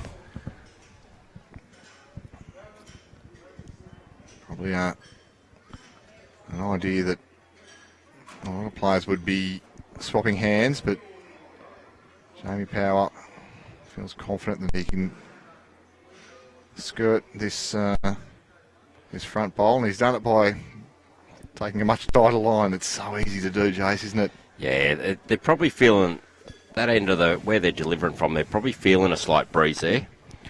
But in this direction, obviously coming back this way, there's a lot of protection from the club, so the breeze isn't as prevalent. Good track again here from Peeps. Absolutely. And he's going to get back, and that's going to get down for number 1. Rodney Rewko.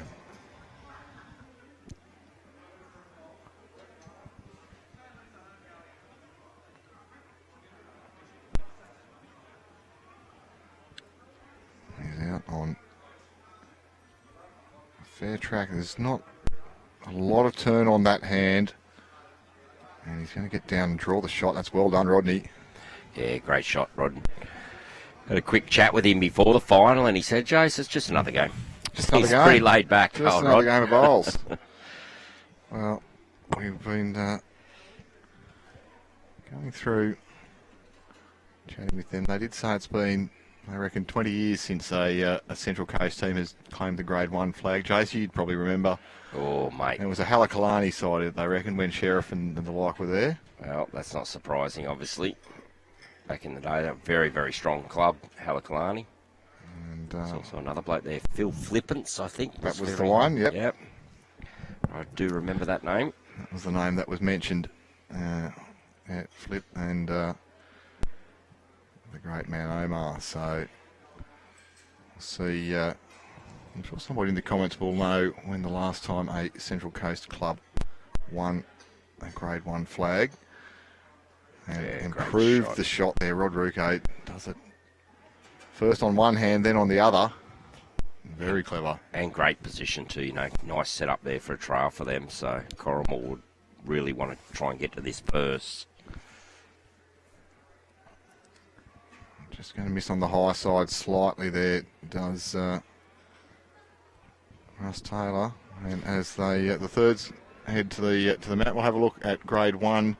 So this is how they've got their Bateau Bay and Corrimal, our finalists. In Grade 2, it is Charlestown and Lightning Ridge. Grade 3 is there as well. Charlestown Lightning Ridge in Grade 3. Charlestown are in Grade 2, of course, against Kempsey Macleay RSL.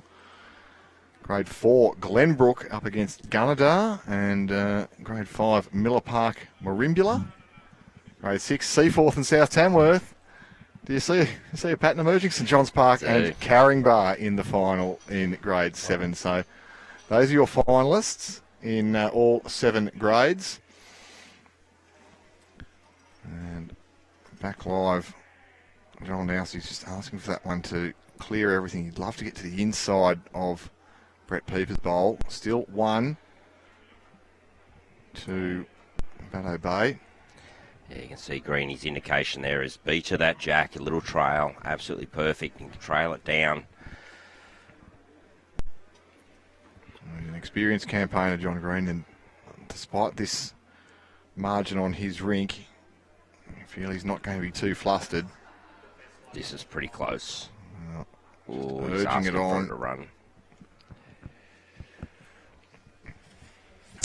Yeah, well, he's got some pretty capable troops in front of him, John Green. And that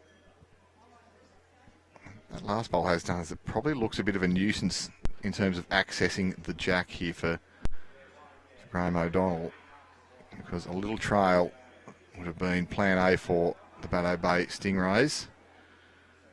And I think he can still get to it, but it has to thread a finer needle. Yeah, that's right. It's more finer weight, isn't it? You know, so to get back to it. Just missing the weight there.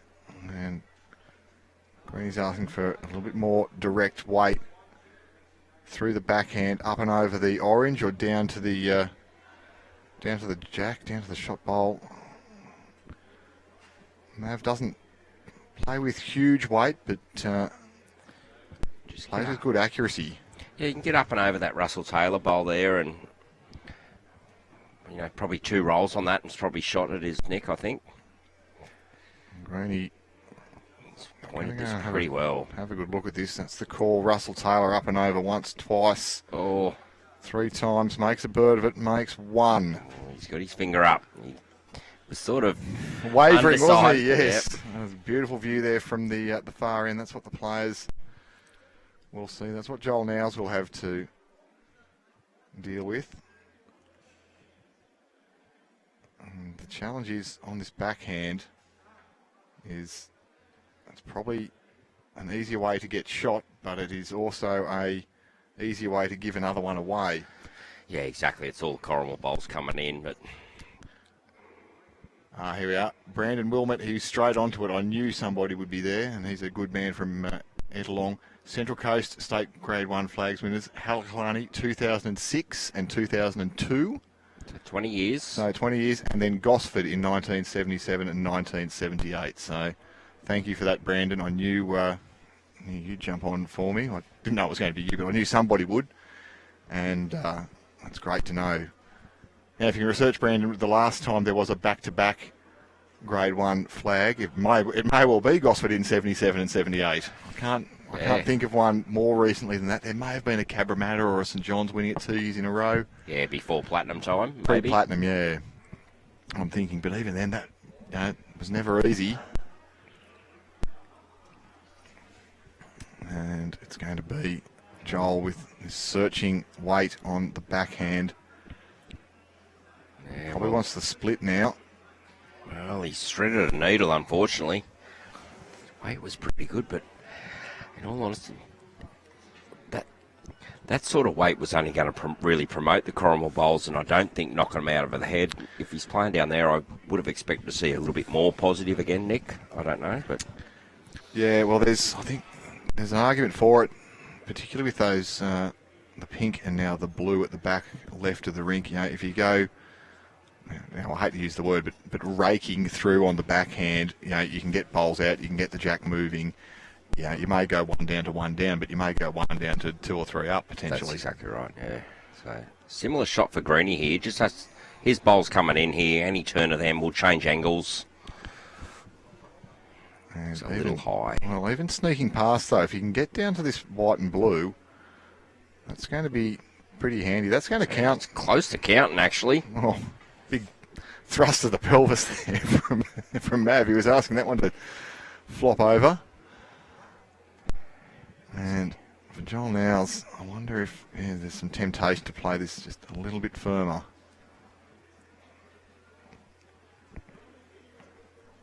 Yeah, it is more weight. Most definitely.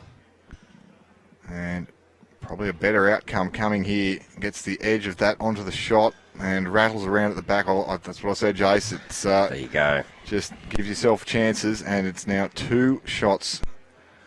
So the pink and the blue at the back of the rink are the shot bowls.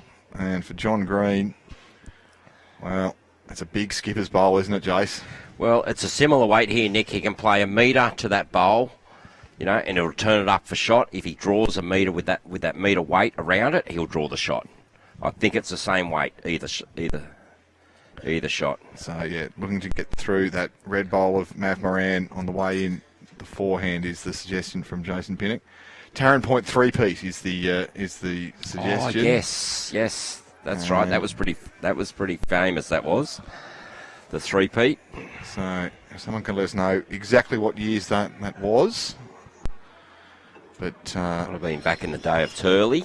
Chris Green. Okay, so we're talking... Maybe Mark Casey was there at the time too. So we're talking late 2000s, probably 2008, 9, 10, something like that, perhaps. Someone will soon tell us. Well, our viewers are often our best researchers. Johnny Green's just asking for a clear view at the back of the rink. Somebody's moving around. 12, 13, 14, Adam suggests it might have been. Thought it might have been a bit earlier than that, but as you say, there's some fabulous players all got together at that club for a time, and well, there's some fabulous players at this club, Corrimal, and they are going for 2 in a row. John Green. There must be some movement behind the rink, so... Getting frustrated there. I think one of the volunteers will go and just word some people up, saying, can you please just be considerate.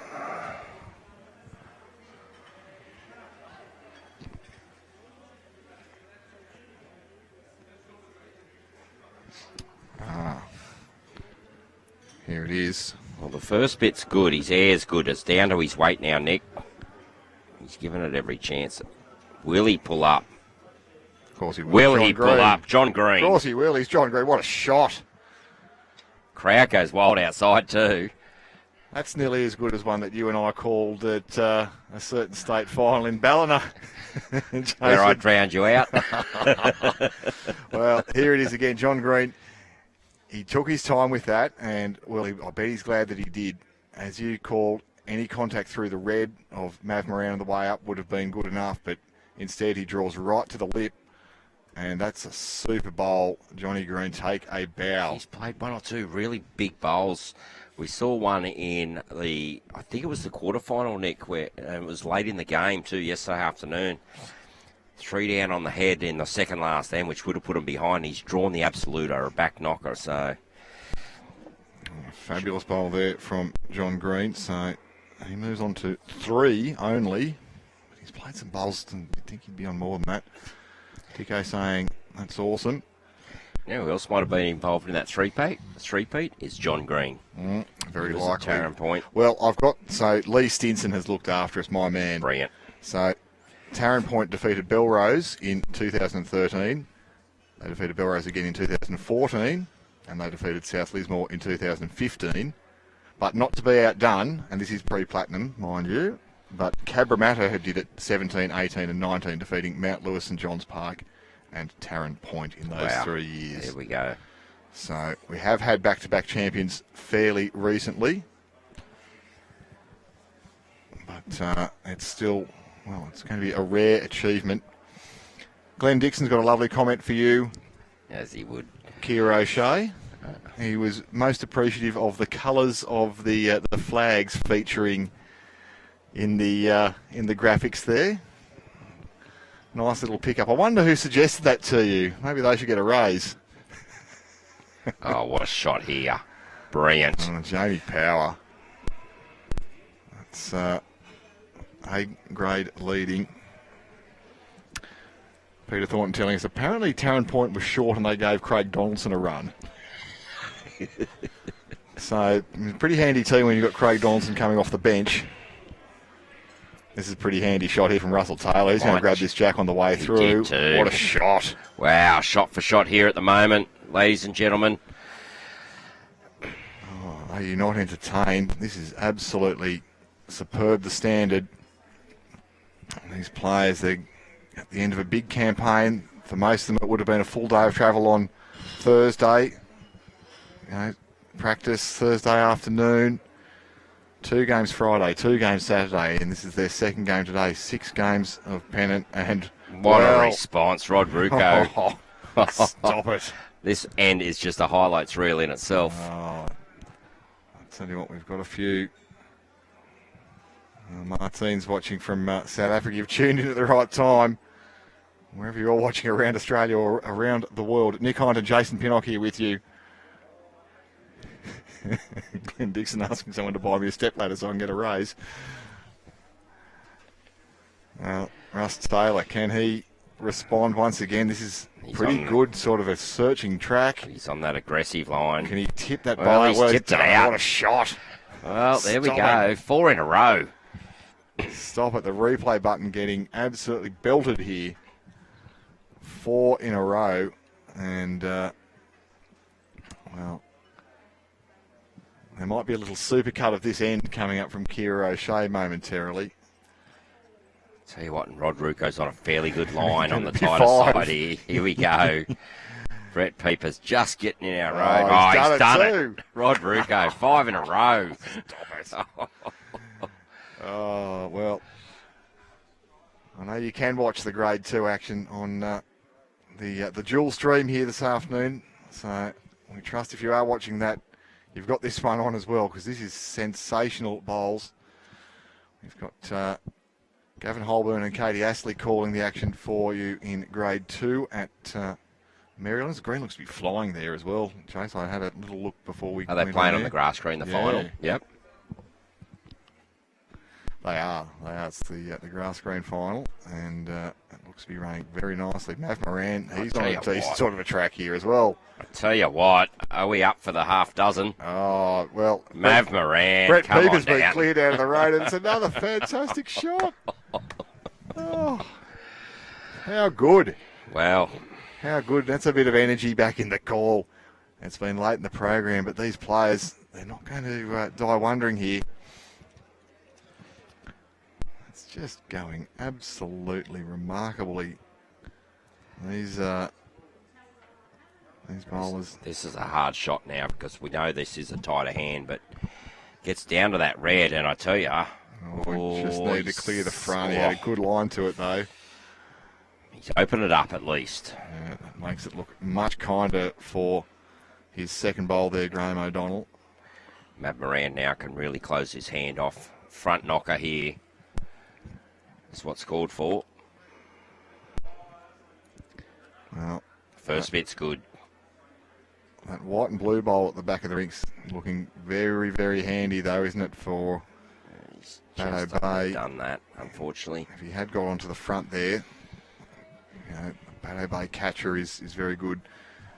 Graeme O'Donnell, though,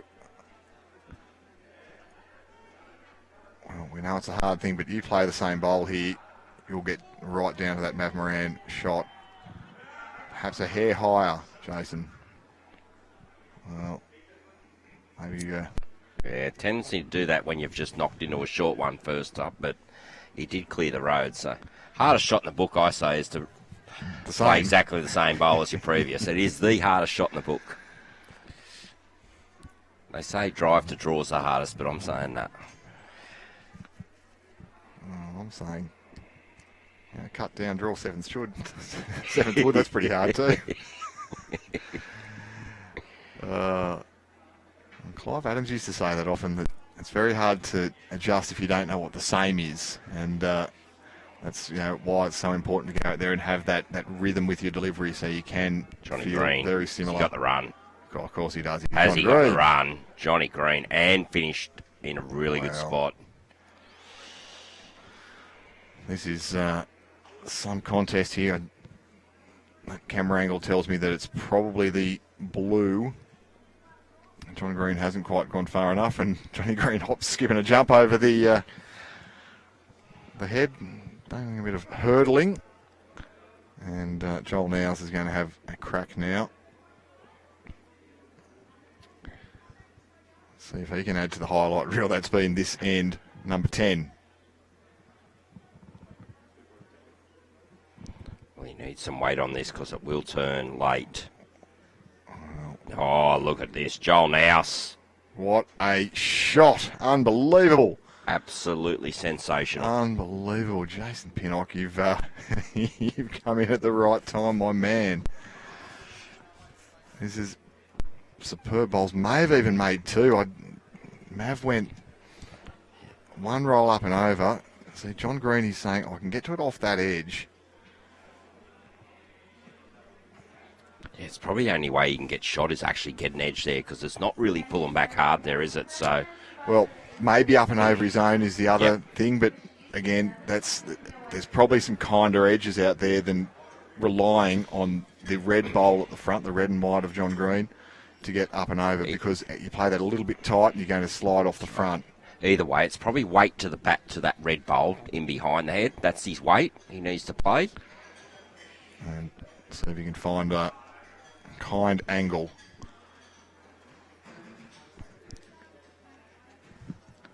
John Green, well, he played perhaps the bowl of the competition on the last end to draw right up to the lip of the ditch. He's going to take his time once again. Perhaps there's a bowl about to explode out of the head next door. Yeah, you can see Johnny Green steadies. He's gone big. And He doesn't like it. I understand why, though, after that conversation, the inside half of either the blue or the green with the gold there, or the blue with the gold as it looks on our picture, can get back to the jacks, spill it across to the right-hand side of the picture, or get back to the shot bowl and chip that out. I think Joel's playing a similar bowl, but more with draw weight, that weight to that back red.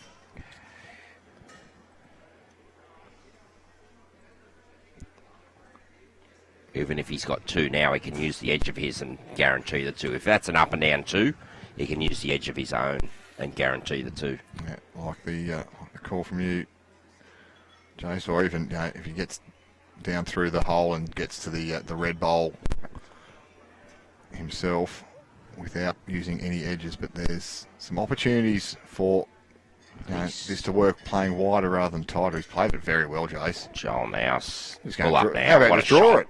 What a shot. Well, 2 shots is the indication, and it's 2 to Joel, and high fives being sent his direction from the Bateau Bay teammates. That was some end. That was brilliant. All 8 players on the rink played bowls that, most days would make the highlight reel, but today there's just so much going on. And I'm just waiting on confirmation on the scoreboard that it is 2. Just got some anxiety in case there was a third shot there that I didn't quite spot. So we'll pick that up in our picture in just a moment. It was only 2. So Joel Nouws has a 12-shot-to-3 lead, but despite that, Bateau Bay trail Corrimal by 2 on the master board. And Eric Johannes has also picked up 1 on his rink, now 18-7. Good spotting, Jace. And we'll get our cameras across to the Jared Beckford Phil Downs rink in just a moment. So get that time of the afternoon again where we haven't had much sun, but obviously it's moved, and might just find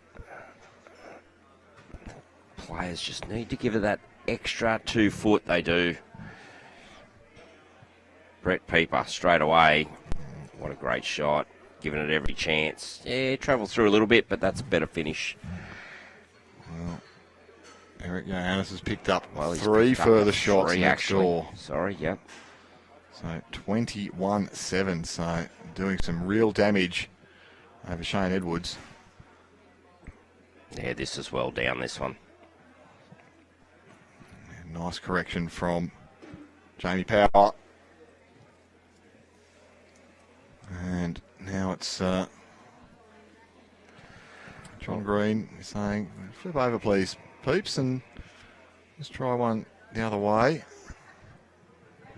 Well, Be up and be through it. I've got to say, Nick, you picked the right rink again, looking at the ends count.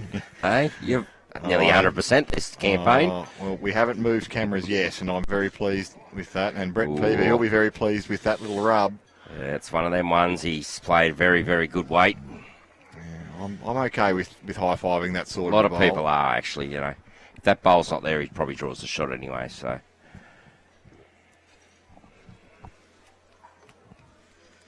Wasn't like some of the disgraceful rubs you see applauded at your social bowls days, Jason. Yeah, there's even in club comp sometimes you're just like, Anyway, there was a great game of scroungers going on Thursday morning, and it looked like bowls had been dropped out of a helicopter. They It were. was a good standard. I love the scroungers here, I've got to say. That was a quiet day for us, actually, this Thursday. We usually get 30, sometimes 40 for scroungers, but It's a fun format for something different. it is. Yeah, got a lot of new bowlers from the local retirement villages that come down and really enjoy it, so it seems to be that crowd. Brilliant. Nouws, they're having fun on our greens. It's great to have. We trust you're having fun at home Sunday afternoon as we're getting on just nearly 4 o'clock here. What time does the Sharks kick off, Jace? They've kicked off, and I tell you, I haven't looked at a score for a little while, but I'm going to check in right now. Well, Because it wasn't looking good early. has gone and got We're full time. Yes, the Sharkies have got up. Thank God for that. around the grounds for the state match committee. What was the score? 30-22 to the Sharks. Right, there you go. Well, if you've taken the Back Sharks in the winners tipping list. comp, you've done well there. Tell you what, this is pretty well pointed. He's got the right run. He's drawn this. Oh, what a shot! Brilliant. Well, he was very impressive on the stream earlier in this program, and he's done it again. There may not be a thumb drive big enough to hold all these replays. Kira O'Shea is going to be working triple overtime to sort through all this. She just does it for fun anyway. Loves it. Just loves it. We'll be sadly heading home tomorrow, Jace. We've had a fantastic time up here and look forward to getting up again before too long. Of course, your club hosting the over 40s pairs finals in November. Yeah, absolutely. Looking forward to that. Should be a lot warmer weather in November. Well, I don't know if it needs to be too much warmer than what we've had today. This has been very comfortable for all the players. And now it's going to be Graeme O'Donnell. Well, he's on a reasonable sort of a line here as well. If he's got the right club, he's good. Oh, he's got it all right. Oh. He's got it all right, Jace. He's got it. He It's doesn't have around. it. Oh. Still wonder the orange. Well, that's a fine effort. A tiny, tiny bit more of that jack, and he trails it back. Probably makes two. Let's see. Well, Ross is saying Joel Nouws, player of the comp. Well, there'd be a few who'd agree with you. I don't know that I perhaps rated this Bateau Bay side as highly as this going into it, but my goodness, they have been impressive. No, if you looked at it on paper before the start of the whole final series, you know, I'll admit probably didn't have Bateau Bay in this top 8. But you know what? Bowls is a funny game. They're obviously a good, solid group. They know their own ability and they play to it. So kudos to them, I say. And, you know, they're still in with still a big chance of winning the state final. 5 shots to margin. We've just gone through halfway. And Mav Moran, well, gets the other side of that white bowl there. He would have done some wonderful work to secure potentially another shot. You can see that jack looks pretty well jammed in there though, Jace. I don't know that it's going to be easy to dislodge here. Yeah, just don't know what's going to happen with contactor. But if you're from Bateau Bay, you're playing that positive draw here. Try and change something up. No use being short if you're Bateau Bay right now. Tell you what, if he's got the right weight, he might have contact here. Oh, I got it. Got it. Here we all go. the way. What's happening? Oh, it's stuck with the orange. But somebody's put What an effort, though. bit of chewing gum on that orange bowl, and the jack will not leave it alone. It's like the cockroaches in Kira's truck. It's, won't leave it alone. Mandy's asking if we have some updates on scores for the other finals. I'd love to do that for you, Mandy, but sadly, the only final that's being played in front of us is here at Yamba. They are scattered far and wide. You can watch the Grade 2 final from Marylands, and that's being played on our other stream on the Bowls New South Wales YouTube channel. The other 5 venues, though, are scattered across the state, so as I get updates from them, I will pass those along, but we don't have the competitor live scoring at this event, just given that we had to use 12 different venues, and a lot of players still don't have that familiarity with the BowlsLink scoring app, but we'll have more for you in the future. Over 40 pairs is going to be live scored, the finals of that event, and it does add a lot to the broadcast, and it allows you at home to follow along with your favourite teams, your favourite players. So we'll look forward to bringing you more of that in. Yeah, can't wait for the over 40s. I love that concept, the over 40s that they've brought in.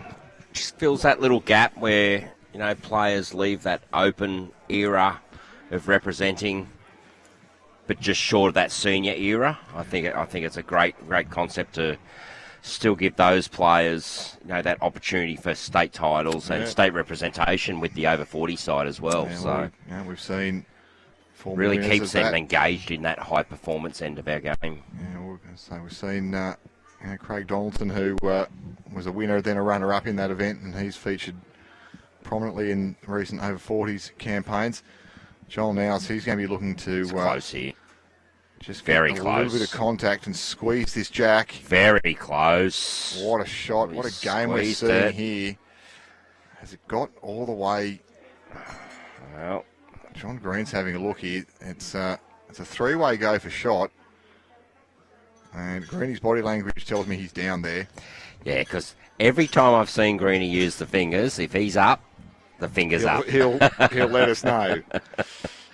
Yeah. But it's still a pretty good shot for Greeny there. Good forehand draw down there. Well, forehand draw, any touch on the Mav Moran bowl will be likely favourable. Any touch on the jack will be likely favourable, so they can play it with plenty of confidence.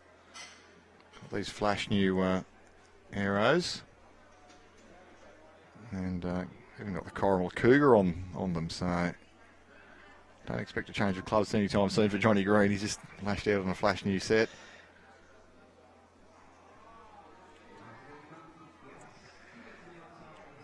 Well, he's got the first bit right. They do swing from there, but he might be a little pushed it pacey, yeah. But something there to catch. If he trails it, he could make a count here. Yeah. I'm okay with missing on the high side. Let's say there's 2 ways to win if he's high. He can get a result through the red bowl of Mav Moran, or get down to the jack. If you're missing tight there, you're no chance because you're going to run into something at the front. So. Whereas Jolie, I think, sort of needs to play a little bit more on the tighter side. Correct, yeah, looking to get in behind that blue bowl, I think would be sort of plan A. Doesn't necessarily want to actually go park on top of the jack. That fattens up the target. That's potential spring for John Green with that bowl at the back. Your mate Dicko's very rude. He must have been a good coordinator to bring all these events to Yamba. If you can't hear the eye rolling, you'll sprain your eyes if you keep this up, Jason Pinnock. I think I might have assisted him in my Bowls Australia role with it, but anyway, that's all right. No, mate, done some great work in your time, buddy, and some good friendly rivalry between. Absolutely. You two. Good man, doing good things at North Haven now. So what, Joel Nouws is doing some good things here. Joel Nouws, Isn't he what? Just draw it. Player of the, well. Don't worry about it, I'll just draw it. And what he has done there is he's made it much harder for John Green to get a result off Mav Moran. He's going to have to try to draw it himself, or... Well, it's a turning hand, Nick, that side, so he can still give it chances with weight. He doesn't have to play that dead draw weight because he will get the swing down there. Yeah, but he's having a little wander around. This is a tough one, though, because, as I say, if he does get an edge off Mav back towards the jack, any movement of the jack is going to go pretty well for Joel Nouws with where he's parked up there. So, big bowl here for John Green. It is draw weight. He's gone a little skinnier than his first, so... If he's got the speed, he's going to go close. It's all down to speed now. He's getting more excited. Johnny Green he's giving it a kick up the backside. Not effort. quite. What an effort. Well, they're having a great tussle here, but it's Joel Nouws who's getting the best of John Green, 13-3, but next door, Eric Johannesville, he's getting the best of Shane Edwards. Bateau Bay 30, trail Corrimal 34 on the masterboard. Phil Downs and Jared Beckford 10 shots apiece. So no movements there. And, well, actually, Shane Edwards has just, as I say that, has picked up a 4 on the neighbouring rink. That's big. Tightens things up.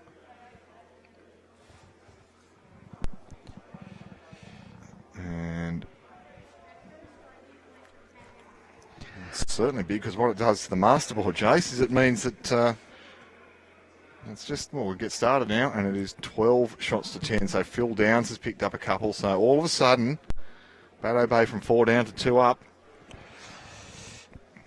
Lee Stinson is going to contact all the venues, Mandy, so we'll provide you with an update in all of the grades on their finals. He's a busy man, that Lee Stinson, eh? He's very good.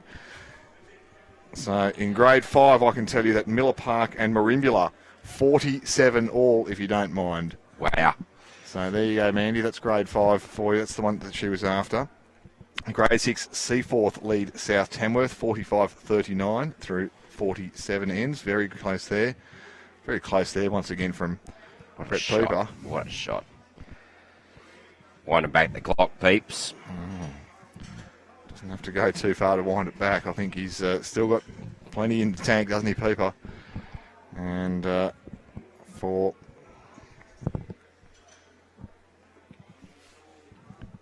This is a pretty good reply too, if it runs. What a shot. Drawn the shot there. What a reply. In grade 2, I can tell you, I've just turned that on my device. And it's Charlestown. Well, they've closed the gap on Kempsey Macleay. 35 Charlestown, 44 Kempsey Macleay. RSL 41 ends completed there. Yeah, I had Kempsey locked in there for that grade 2. They're good class, you know, state players, senior state players. You got Peter Taylor skipping one of their rinks, recent New South Wales senior men's side winner. Gary's asking if we're perhaps a little bit tongue-in-cheek. Are we going to have an over 80s series? And we could have lots of different things. We could have, you know, a left-handed size 3 bowlers stateside, and I'll have to start practicing left-handed and see if I can get myself into that one. I go pretty good with the left, Jace. I do. Yeah, Michael Wilkes reckons I've got a better action with the left than the right. I've tried it. Doesn't work. Well, up and over there. This is pretty good with the right hand from both these leads, Brett Pieper and Jamie Power. Rod Rewko's doing his best to get in amongst the action. Yeah, probably really important for Corrimal to get in behind here now. Or for both teams to get behind, and you can see straight away. Greeny throwing his hands up saying, come on, mate. Got to do a little bit more with that. Probably parks in a little bit of a protecty sort of a home, though. Yeah, he can't go running straight at that bowl now, so you know, that hand's just a little holding it is. So I think the first thing here is for Rod just to get behind. That is the main thing right here, right now. Nothing else there. Looks like he's done that. Oh, yeah. Actually, he's nearly cold drawn it. Well, that's a great shot. Okay. I'm sure Bateau Bay skip Joel Nouws, you'll be very, very pleased with that. Well, Russ Taylor, he's turned his back early, but, you know, this is second prize back here. I don't know that, you know, while he's disappointed with that result, it's given John Green something to use at the back of the rink. And as we say so often, it might just come in handy. Could do, absolutely. It's good to look outside and good to see all our hard-working volunteers enjoying the afternoon and the final and relaxing. So, I'd give them a shout-out earlier, but I'll keep shouting out to our volunteers across all our sport, actually, in all clubs. You know, they are the lifeblood of us being able to deliver great events. Thank you. Well, yes, I trust that everyone who volunteers at a club, they've made sure that they mark that time on their census recently. Did you do that, Chase? How many hours a week do you volunteer at your club and all these sort of things? Well, I work 40, but I volunteer 40. That's good. You love it, Jason Pinnock. Now, grade 7, St John's Park 61, lead Caringbah 36. That's going to be all over, bar the shouting. Yeah, wow. This is a miraculous fight back from Caringbah. I mean, we saw St John's Park. They won the grade 4 flag last year. They're very well drilled from top to bottom, that club. And was it recent men's threes? Yes, they did. Yeah, it's just we know when they go away, they're well prepared. They understand what it takes to win these competitions, St John's Park. Apparently they recently just beat North Haven at Lake Cat in the quarterfinal by a shot. Now, if North Haven gets across to the finals at North Haven, there's a state pennant flag, I'm telling you now, Nick. But St John's Park just stopped them. Well, I heard a lot of them stories in the last couple of days. Are you suggesting that there's a bit of a home ground advantage for North Haven players on North Haven services? Look, everyone knows it, everyone that's been there. It is a big advantage. But it's not an impossible surface. A lot of people say it is, but... we saw it recently, didn't we, with the Para State Championships being played at North Dubbo RSL Sporties, or That's Dubbo exactly City. right. And, that was a 19-20 second synthetic, and if you played a poor bowl, you got punished. Yes, exactly right. We were lucky enough to have a team in the open reserve fours there, and they got through by the skin of their teeth. They went to West Dubbo the next day, or Club Dubbo, and they didn't adjust, unfortunately. There was a big difference in speed and turns, so... But it's still line and length. Yep. Still line and length. Exactly right. So I chucked a couple down on the 22nd green, and a good player will make some adjustments. So you'll find I didn't do any of that. 4 in a row. You didn't put any in the side ditch. For 4 in a row, tight in the ditch. Yeah. I remember an ex-employee put a couple of side ditches in when I went out for a roll-up with him at a state championships at the Dubbo. People have done these things before. I think there's often been stitch-ups, though, when you get that set that's got the stickers on the wrong side or something like that. Around the grounds, apparently, Roosters 6 lead the Tigers 0. Well, I'm not going to be keeping up with those scores. I think the Tigers fans might get very tired of that before too long. It's not been a great back half of the year for the West Tigers. Here is the scoreboard, and how good does that look? Middle of the green. Manager's got access to all of the action. And clear as. That's brilliant. And beautiful pictures being brought to you here for the final session. This is the final of the BCiB Grade 1 Open Pennant State Finals. This is your potential player of the series. I have been threatening to put everybody who's got my man of the match into the draw to win all the junk on your desk, Jason Pinnock, but there's not much there. You keep a very tight ship in your office. I do, actually. I'm a bit like that. I can be a little bit OCD with cleanliness in the office, so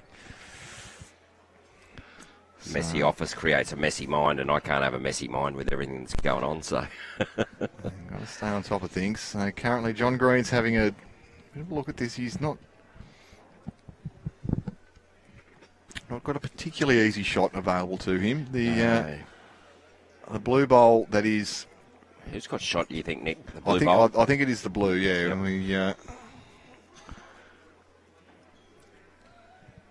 I would expect that John Green's just going to look to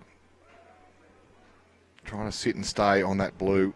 Well, if he's a little bit tight, does he promote his own white? That little tiny... It's not it is a cannon, but just get that one turn of his own middle white bowl. It's similar weight, I think, for both shots. He's gone really big, though, hasn't he? Gone much quicker than I'd anticipated. Yeah. Yeah, that sort of weight, as you say, Jason, probably only gives you one outcome there, which is the blue bowl out of the head. He's probably looking at the back of the rink, too, because he owns the whole lot. Yeah. The orange bowl. Hard to see how it's going to get there. Yeah, Russell Taylor, orange bowl at the back, so that's probably made him push a bit more, knowing he owns the back. Now he's got 2 at the back. He may keep the same weight, but Well, if he's going to do that, they might be better off going through the front for a 3 or 4 bowl cannon. He's got enough power, John Green, to do that. And this is what the discussion is, perhaps from Bateau Bay. yeah, they're trying to change the angles up of how it looks at the front there, they are, because they can see what Johnny's going for. Well, So rather than covering, they're trying to change angles up of how bowls look in there. And yeah, if I'm Joel Nouws, I'm just going behind. I think that you can probably, If he gets it, he gets it. Yeah, you can possibly You've got outsmart the room here, and I don't mind a backhand shot to get to your own blue bowl and turn it back towards the jack True. here either. You know, just provide that little bit of protection. If you can turn it in onto the jack or behind the jack, might make things a little bit better. This shot here that they're talking about is going to require some fortune for it to be perfectly effective. Clearly they can see differently to how we've got it. But Yeah, look, that's exactly right. Angles might be different, but if they've got sitting for first and third, I'm covering the back, Nick. You know, if Johnny gets it, they're 1 down. Good luck to no him, matter yeah. what. You know, so at the fair very shout. worst. So, but if Joel doesn't cover this back, Johnny's got a chance of, you know, jack back and bowls through could get a multiple. So yeah, I think see there's what he's decided. a little bit of protection at the front of the rink. I think for John Green to go big, there is a cannon on, but he has to get it pretty well perfect because of the little bit of protection at the front. Joel is going forehand once again. So he's looking to reach up through the wider green bowl. We'll get some contact in here, change up the angles as you suggest, Jason Pinnock. Well, that's a very Well, you clever know shot. what? He's got to squeeze. Nearly counts if he doesn't count. He's got to be close to counting. Mav Moran's going to go and have a good look at this.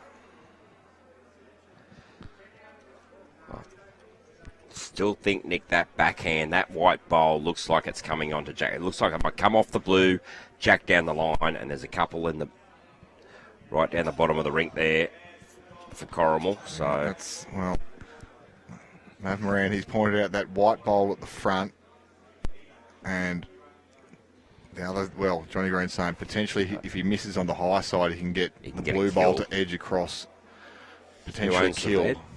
The red is Mav Moran. Well, there you go. So there's a count there as well for Corrimal. So So expect this Johnny is going Green to won't be short. No, expect this is going to be, well, to get the result that we're talking about through the front has to be an almighty whack here from John Green. I say, he's still got plenty of power. Let's see how big he's going. This is controlled, and no, he doesn't like it. Yeah.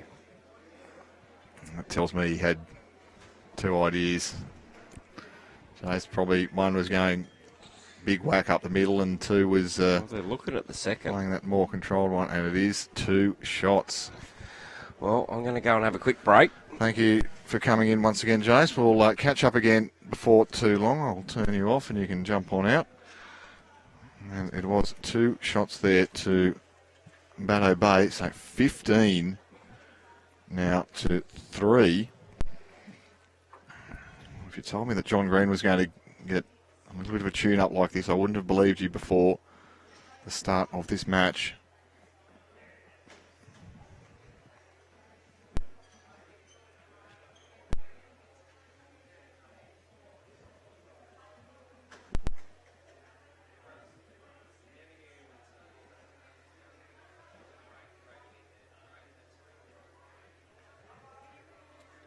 And it's going to be Jack on the tee.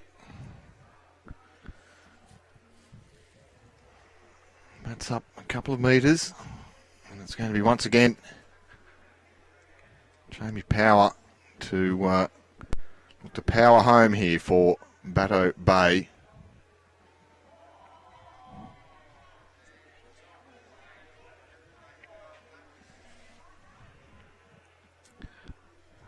It's a nice start.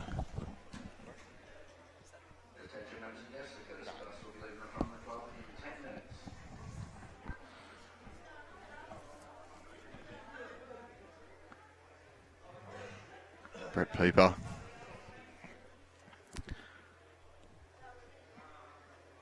Backhand. Brett Pieper backhand success. It's a fabulous bit of leading from the great man Brett Pieper for Corrimal. Getting towards, well, we're 2/3 of the way through this contest.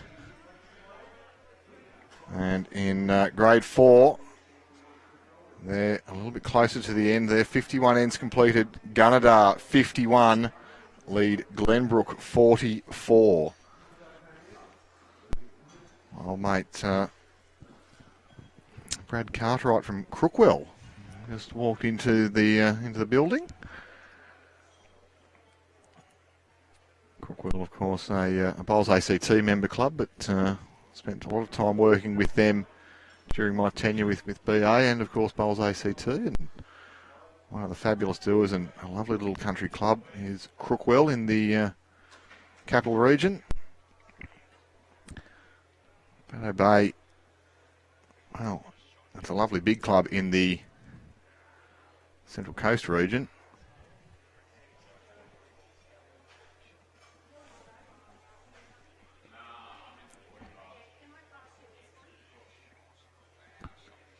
So it's going to be Rewko looking to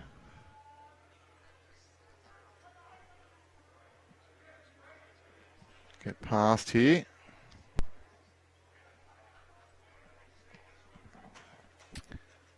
Just missed on the high side a little bit.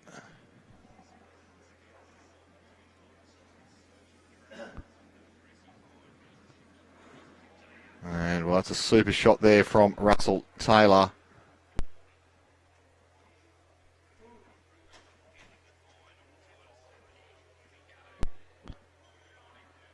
And now it's going to be, well, tricky situation here for Rewko.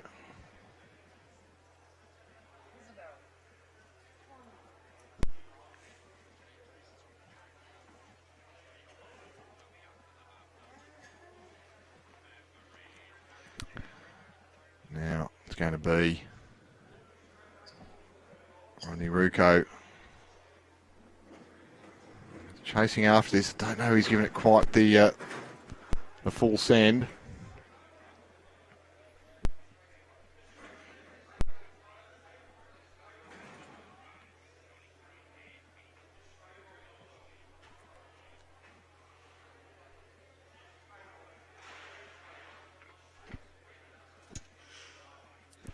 Russ Taylor, he's going to look to double up, back up what he's done with his first. Just going to go a little bit too far. And some discussion here potentially about looking to split through the front. Difficulty here is if that blue bowl goes missing, the nearest Bateau Bay bowl is, well, some distance away and challenging here for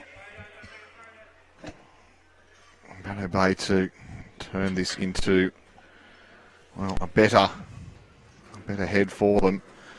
23-11 the score next door. It's Eric Johannes, well, continuing on his fine run from what we saw this morning. Phil Downs 15-10 leads on the far rink over Jared Beckford. And on this rink, it's well, it's a close masterboard, but it's Joel Nouws really giving John Green a little bit of a touch-up at the moment. Well, that's worked pretty well for Bateau Bay. They've got a bit more access to the jack. And they've got a good second shot. Now John Green's looking to see if they've got anything else inside, but no, it is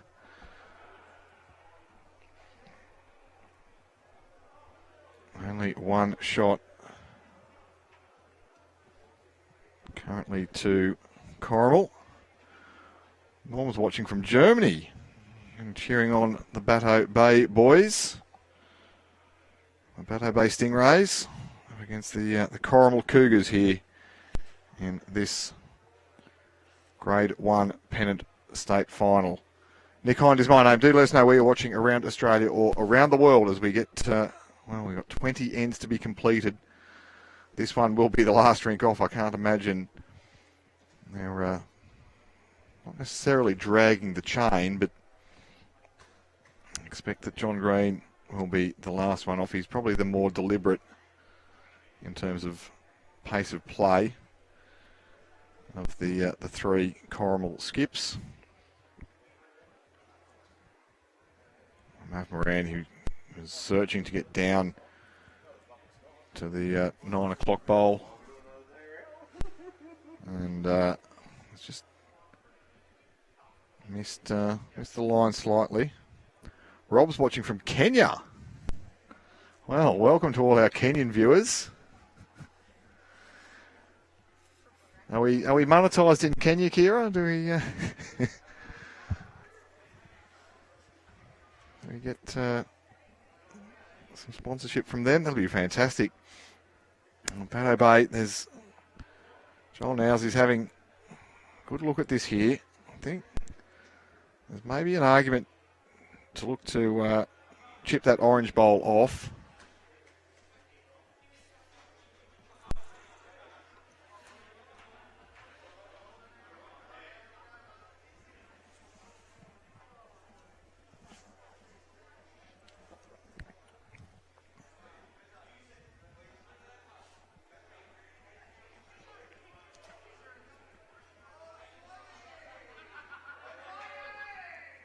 Now, sounds as though the Tigers have scored the wildlife in the bar. Letting us know what's going on in the football. That was a little bit short, and I think, a little bit conservative there from Bateau Bay from Joel Nouws. I thought there was maybe an opportunity to give yourself a bit more of a chance to pluck that orange bowl off or run the jack in. Now it's going to be Moran.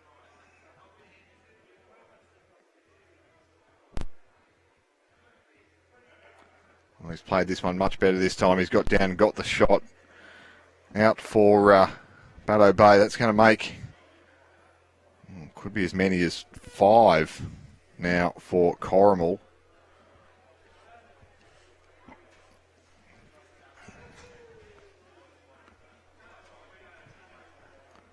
Rob's telling us he's on holidays, but he's watching the great Bateau Stingrays.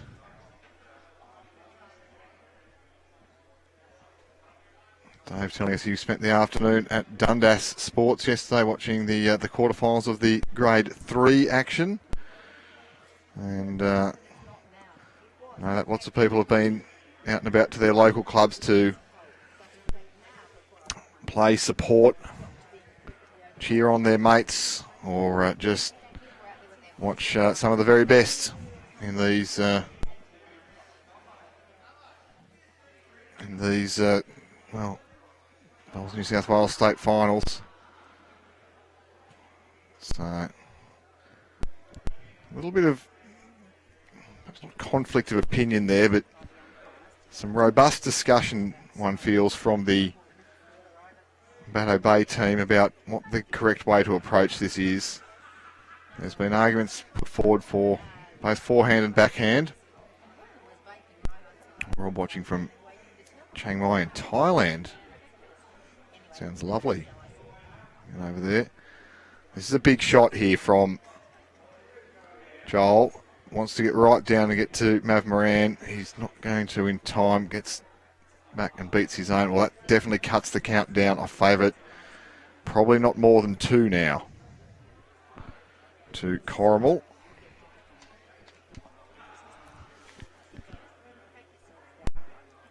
And Lee Stinson has let me know in Grade 3, Lightning Ridge 66, lead Charlestown 40 after some number of ends, 53 ends. So it's going to be pretty close to handshake time there. We did like the Lightning Ridge team in Grade 3. They look A very strong side. They've got a couple of very well credentialed players from the Northwest region. Sam Pryor amongst them. Sam's had a illustrious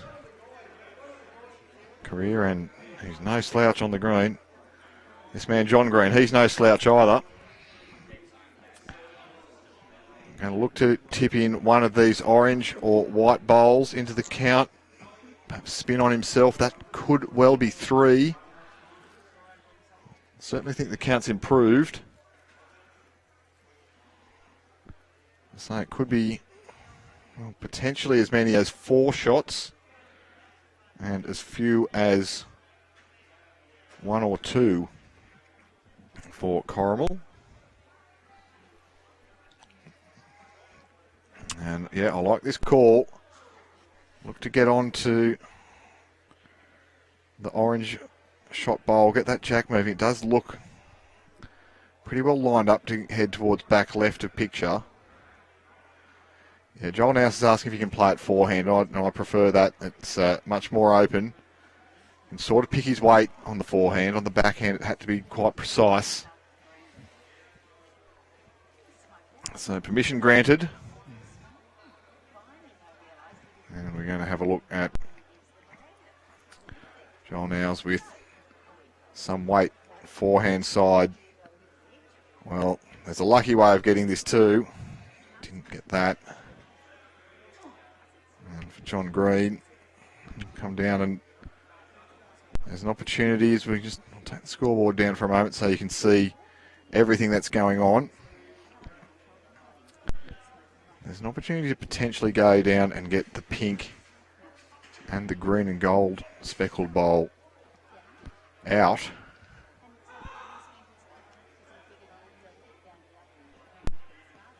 And bring in potentially both those front bowls.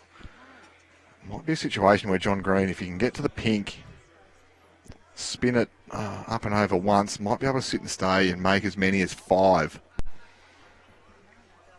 And I think, well, the current situation of the match, a 5-shot collect for John Green and for Corrimal would be timely. Bateau Bay currently holding a 4-shot advantage on the master board.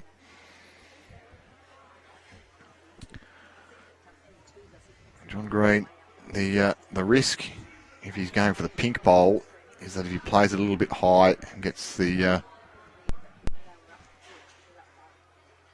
orange bowl onto the jack and some movement, an opportunity to maybe give it away as we bring back in the scoreboard. As we get John Green picking up the bowl and going to, I feel he's looking on the higher side here just to promote something. There's just once again some disturbance at the back of the rink. Johnny Green smiling about it, but I think maybe the action next door was another shot. Another, well, a couple of ends have flipped over there, so it was a 2 to Shane Edwards. That's been responded to by a 1 for Eric Johannes. So Eric Johannes now through 17 ends. Needs to be a little bit careful here, Johnny Green. Well, he's bashed things around a little bit, might have improved the count. I feel it could be 3 now. And that looked like 2. But I'll wait for confirmation on the physical scoreboard. And a bit of a chat here from the Cougars about what we're doing. So John Green said, give me something in the middle.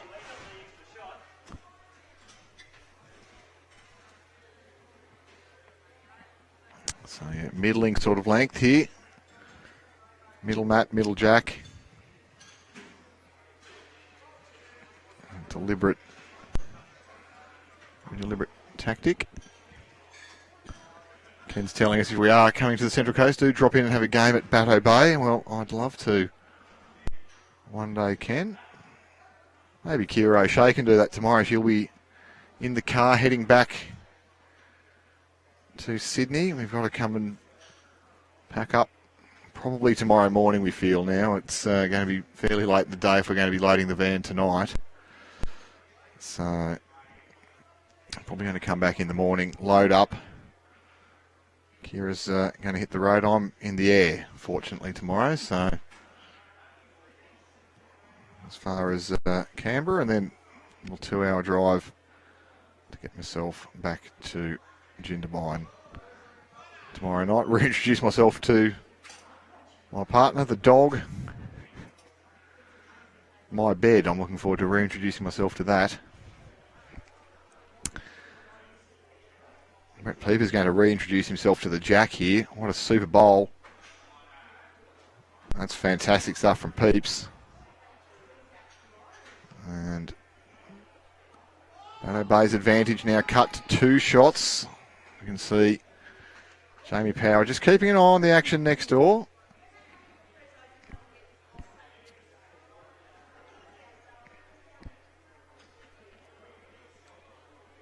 Jamie Power on the title line this time. If he's held on to this speed, he's going to go mightily close. Drawing a good second. Michael Thorne watching on. Him and John Green have had a few battles on and off the playing surface over the years. Look forward to catching up with you, Thorny, hopefully at Culburra in October, one of the great pairs tournaments, the Alf Cook at Culburra. This is one of the great bowls here from Russ Taylor. Turns the Jack in behind Brett Pieper. That's a centre, well, it's a sensational shot.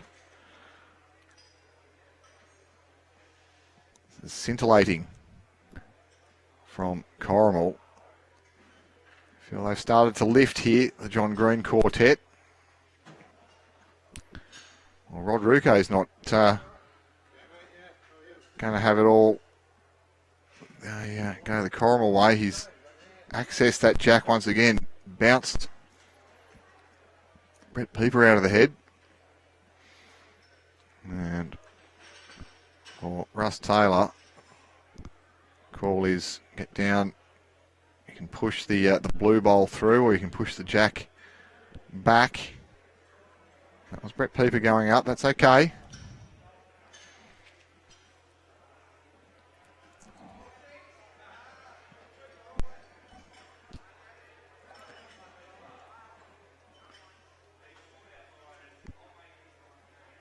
John now saying, just want another one in there, please. I think he did give the option of playing it forehand, but well, this backhand shot looks a little kinder.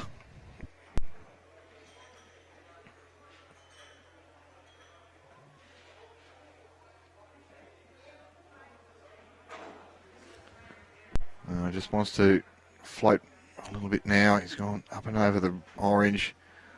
May have done enough there pushing the red, white and blue in for shot. Mav's going to come down and have a chat with John Green, as he's absolutely entitled to do here.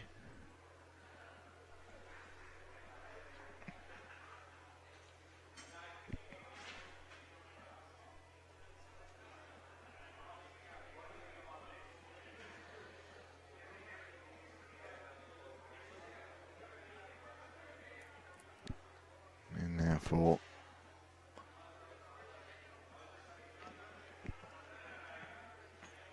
Corrimal. Well, I've got probably the next 3 potentially.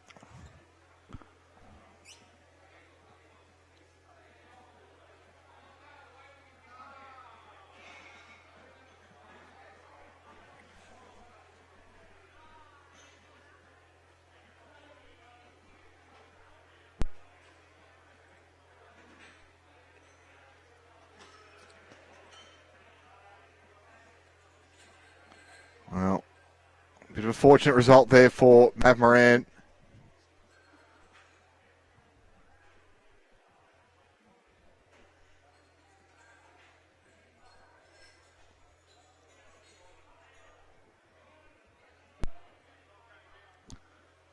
Orange bowl of Russell Taylor turned in for shot.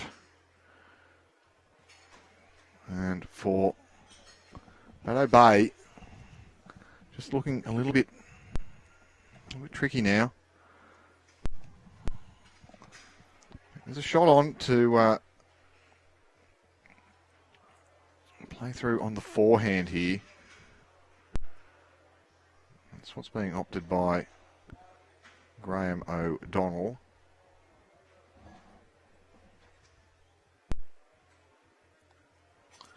I'm going to push through, punch through the white and blue bowl onto the red, white and blue bowl. Something just like that. It's beautifully done. Beautiful execution.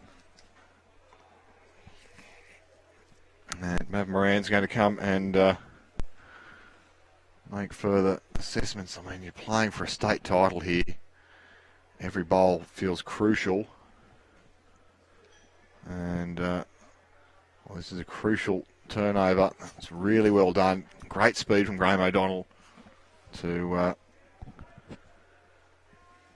get the white and blue Bateau Bay bowl onto the red, white and blue bowl of Jamie Power and turn that in for shot. Now for Anthony Moran. Got some work to do here. Not easy to get shot back.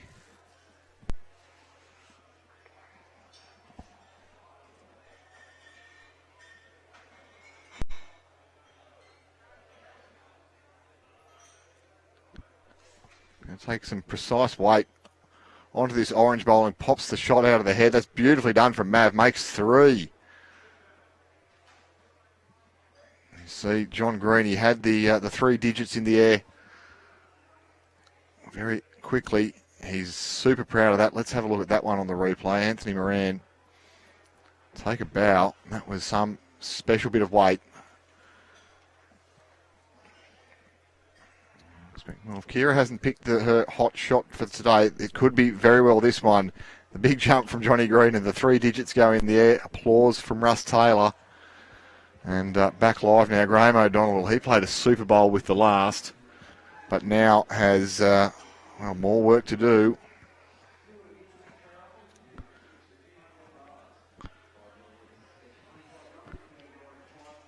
Great shot from the Cougars, says Glenn Dixon. Well, you're exactly right.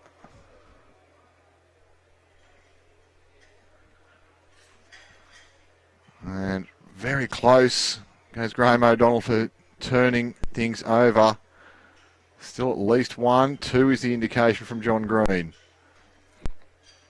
Lee Stinson's updating me in all of these games. So Merimbula have a 3-shot lead, 3 ends to play in grade 5 over Miller Park. In grade 6, Seaforth 50 leads South Tamworth 45. 54 ends have been completed. In grade 7, they'll be shaking hands. St John's Park home and hosed there against Caringbah, leading by a big margin. John Green here. He'll be looking to add cautiously, I feel.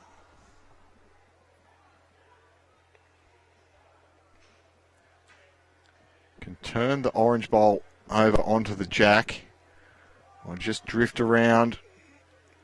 He has just drifted around a little bit too quick there. In grade 3, Lightning Ridge 66. They can shake hands now. They are more than 24 shots in front. There's 3 ends to play. Lightning Ridge will be your grade 3 champions. Gunnedah 54 in grade 4. Lead Glenbrook 49 after 56 ends. So great to have all the action going on around the clubs. Kempsey Macleay have stepped out again in grade 2. You can watch that on our stereo streaming here, the Bowls New South Wales YouTube channel. Make sure you like, follow, subscribe, have your notifications turned on, as we're chasing 1 billion subscribers with dual feeds. Joel Nouws looking to punch through the front here, get a good result. Well, he's done exactly that. Got the jack moving, got it out in the open. 1 down, maybe 2 down. Was already 2 down though. At least this is an exposed jack. And it's, well, it's an opportunity at the very least for Joel Nouws with last say to draw the shot for Bateau Bay. Well, definitely this will be the last rink out there. We're a number of ends behind. I'll say John Green is fairly deliberate. There is no time limit in these matches. No shot clocks. This is the very much the traditional format. Plenty of fast formats available. BPL Cup, set play, 3-bowl pairs we're doing for the over 40s and the like. This is very much a traditional format, and this is very much, well, John Green wants to give that one a kick up the backside. So long as it's in bounds, it will count. As the Corrimal crew collaborate at the back of the rink. John Green saying, don't forget about that.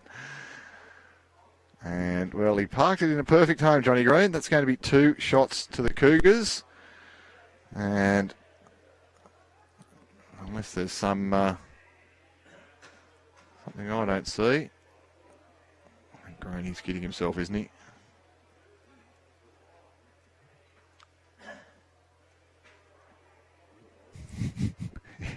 He's trying to bluff Joel Nouws there. He's just sneakily booted his bowl backwards. It is 2 shots to John Green. This fight back for Corrimal continues apace.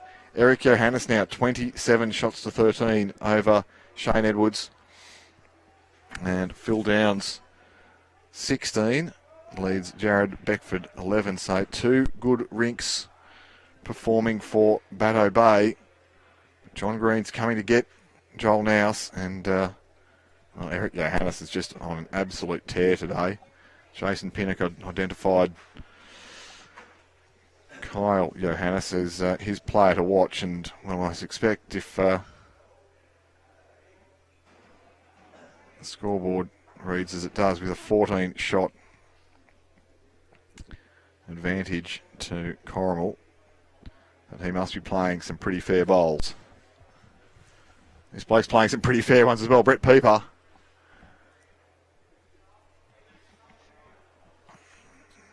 He's off to a good start. So, yeah, Russ Taylor, the suggestions that he had a late night, but as I say, it's been a big campaign. Might be getting a bit weary, these players. I expect they'll sleep well. Win, lose or draw in their beds this evening. I expect myself, Jay, Kira, Jason Pinnock, the Bowls New South Wales team, Billy Mars, Gail Scarf from the Umpires Committee. We'll all sleep well tonight, tomorrow, and on the way home. And it's Brett Pieper. Just missed on the high side there. He'd be disappointed with that after nailing the first.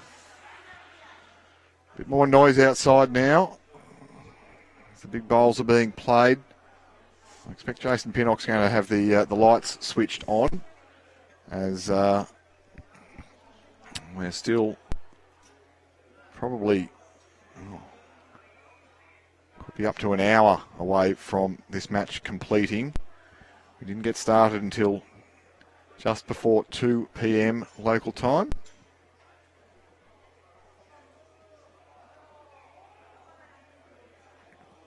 Russell Taylor's on a good track here. Finishing behind's good. John Green will be appreciative.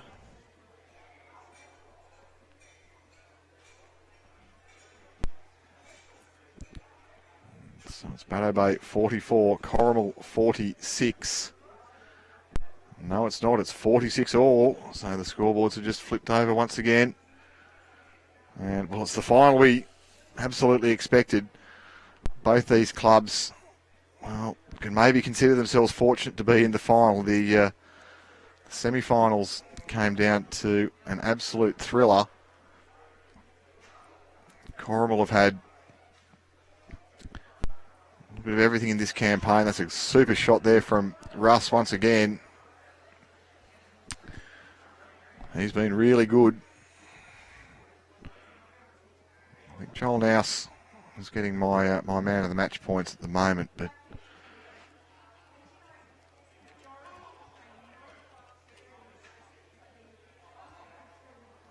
got still a ways to go. Kira O'Shea looking at me anxiously. It's 46 all. Can you imagine a world where we're out there at 6:30, Kira, tonight playing an extra end?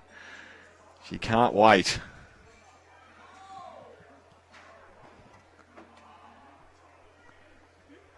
It's vital here for both of these clubs that they're going to maximise every opportunity. 50 of 63 ends have been completed. But this will definitely be the last rink going. We've still got 7 ends to complete here. And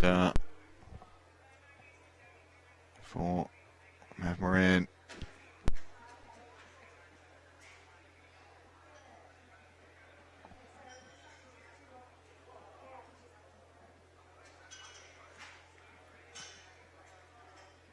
and look to add on to this count, can get down to the white and blue bowl at the back of the rink there. Ross Taylor saying, that's pretty well done, mate. 3. And medicine time here for Graeme O'Donnell. Going to follow him down, backhand draw.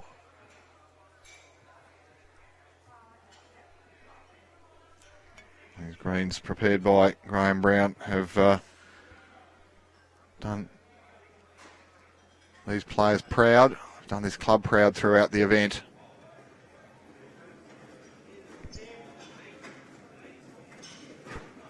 And Graham on a sensational track here. Can he get all the way down to the jack and get it moving? He's done that. He's got it moving all the way back to their own bowl. Makes the shot. Well, well, well. Twists and turns in this competition. I think there might be a call here for Mav to maybe play this the other way. Well, suggestion is you can still get to the jack. Russ Taylor managing the head at the moment.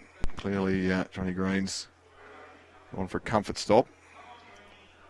And Russ saying you can still get to the jack. You've got access there off your own bowl.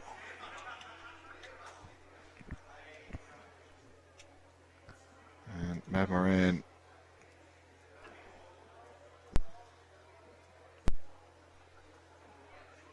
on a high-ish line. Doesn't need to really swoop now. Just going to go around the back.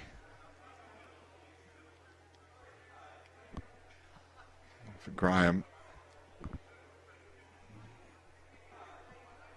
There might be some discussion about, do we protect at this point or do we look to add on? I think, for me, the decision's pretty easy. I think I'd like to see him play backhand and try to get to the front of the jack. Any contact on the toucher of his own is likely to push the orange bowl across. And in doing so, likely brings in 2 shots. I wonder if Eric Johannes knows when the camera's on him. Yeah, there was a big smile on the wave there.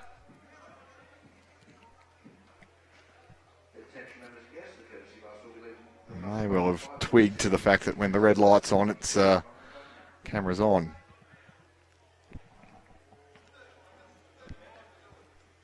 So Graeme O'Donnell looking to add on here.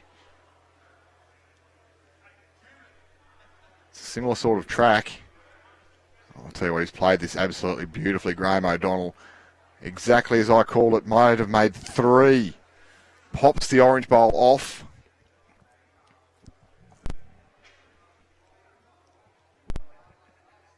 And, well, that was something to behold. His weight has been absolutely, well, sublime. He's showing some real class here on this surface, Graeme O'Donnell, and it's now John Green being asked to respond. 3 shots currently to Bateau Bay, and his searching forehand looks to be just a little bit high. He's going to get caught up in the front. Clears a road for himself. Blocks the road probably for a backhand shot, but I think now for Bateau Bay, Joel Nouws, he's going to be playing that on the forehand, looking to beat the orange bowl on the centre line. And as we get on towards 5 o'clock here, local time, still plenty of bowls to be played. One feels as though it's going to be close to a straight shootout between John Green and Joel Nouws for the title here. And it's all over in Grade 5. Merimbula, your Grade 5 champions, 56, have defeated Miller Park, 52. Kiri, you better go and let Michael Wilkes know the good news on that. He'll be very, very pleased that his Grade 5 Chargers have won the state flag. 56 shots to 52.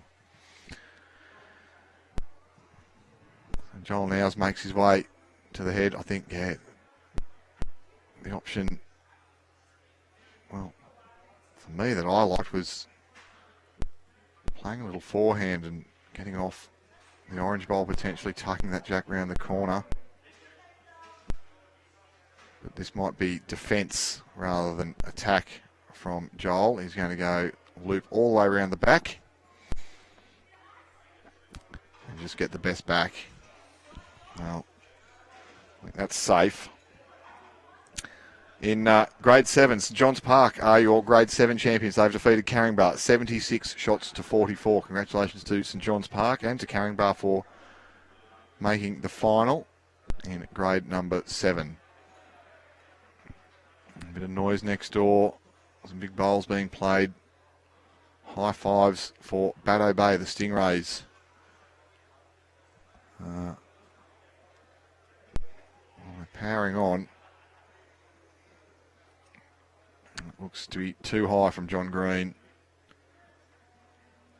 And it looks to be the wrong bowl being chipped up. It is a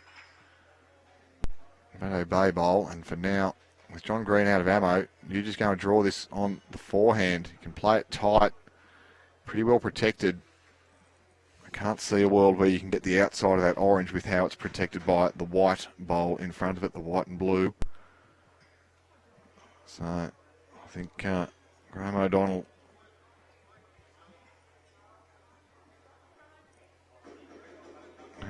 just draw.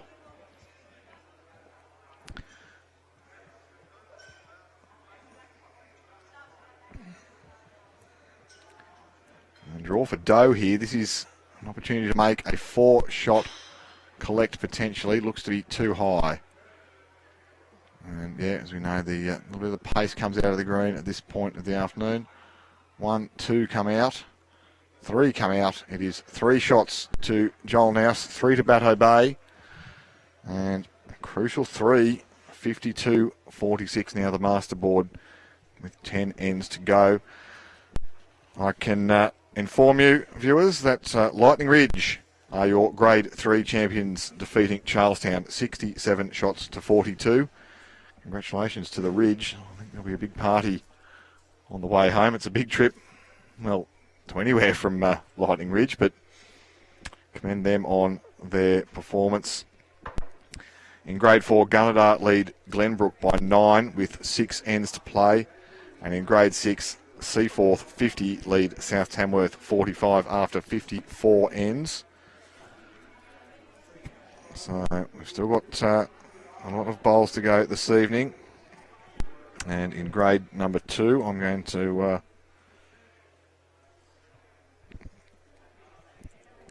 bring that up. And it is going to be Kempsey McClay continuing to lead.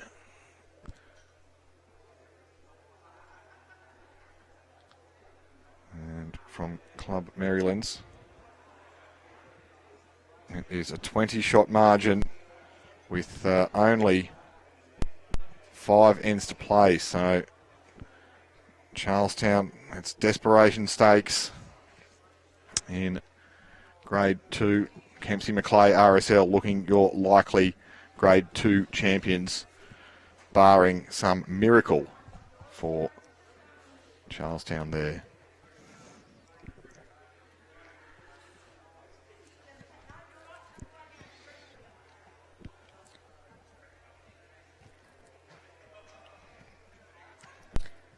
And yes, just looking back for Josh, Grade 7. St John's Park, your victors. They have defeated Carringbar quite comfortably in the Grade 7 final.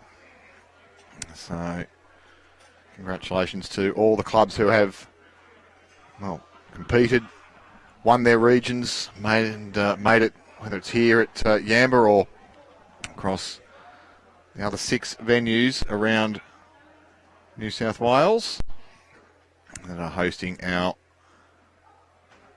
state pennant finals this weekend. It's been a pleasure to have your company, and I look forward to it again at an event very soon. We know that our next streaming event will be at Dubbo, the International Fours. There's a possibility that I'm going to be there, Lee Stinson certainly. So we'll see how we go with that one. It's towards the end of September, but there may not be any snow left by then, so I think I'm okay to get out and have a go. Now got a little break in our streaming schedule,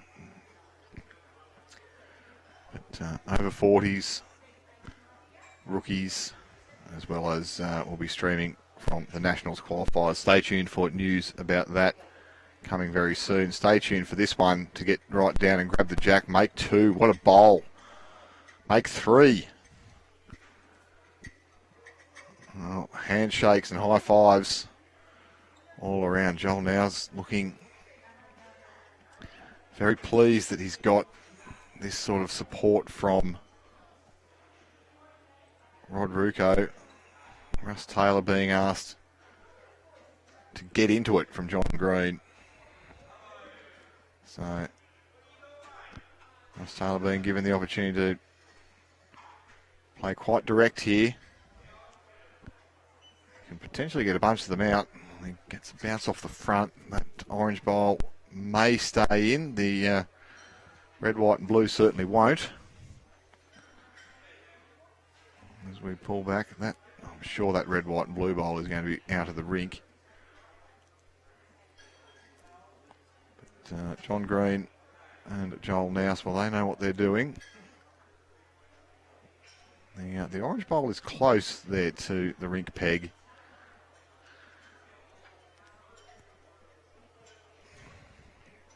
Brett Pieper went over, obviously, to have a look. You can see he's standing rink peg side.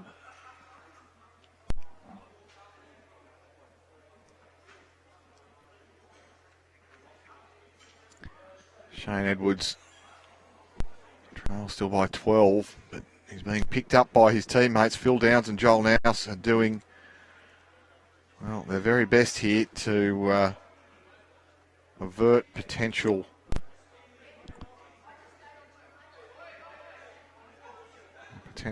disastrous situation. With Eric Johannes on an absolute tear today. We saw he was able to get a win this morning against Marimbula by 11 shots, and that was the difference.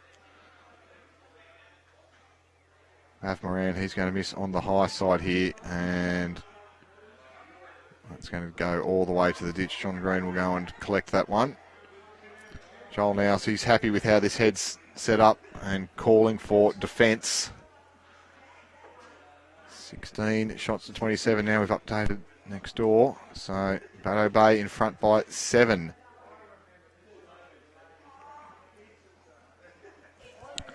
Looking to be the first Central Coast region Grade 1 champions since, I think, 2006 we decided. So 20 years. The title drought on the Central Coast.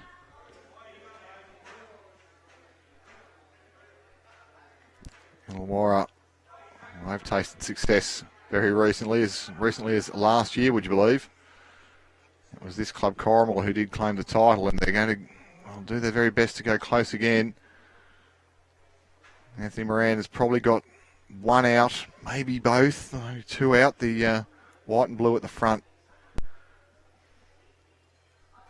Belongs to Rodney Rewko, and the one at 3 o'clock also, Rodney Rewko, Bateau Bay Bowl.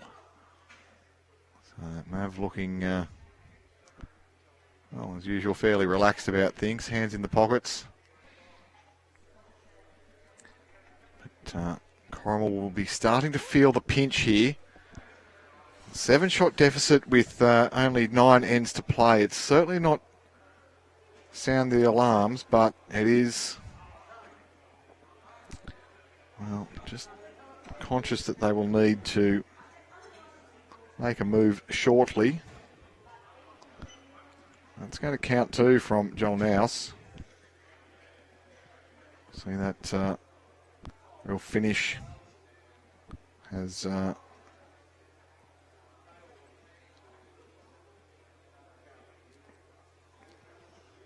just not happening anymore. Get a bit cooler. The clouds slightly ominous too. Just as I look off to northeast.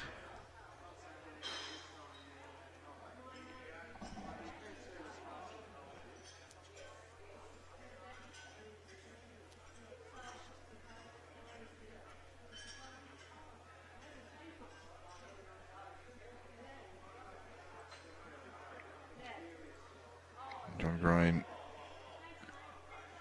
looks to have a little bit too much green here. I think he's played with excellent speed, but yeah, there's not a heap of finish on that hand currently.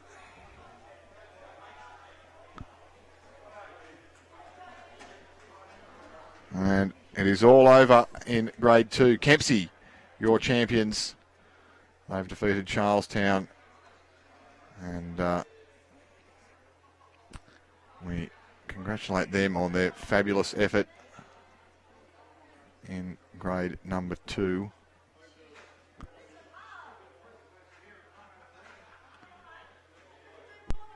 And we thank everybody who was tuning in over there. I hope you've adjusted your sets, adjusted your dials, and you've come to join us here for what looks to be the exciting conclusion for the BCiB Grade 1 Pennant final here. We're watching Corrimal, who are battling doggedly here with the opportunity to be a back-to-back, a rare back-to-back number 1 Pennant champion. They defeated Marimbula this morning by 2 shots to make their way here to this afternoon's final. John Green's got this on a much tighter line. He's going to be a little bit frustrated that he hasn't absolutely nailed it there. And potentially 3 shots to Joel Nouws and 3 shots to Bateau Bay. 1, 2, 3, or potentially 4 shots.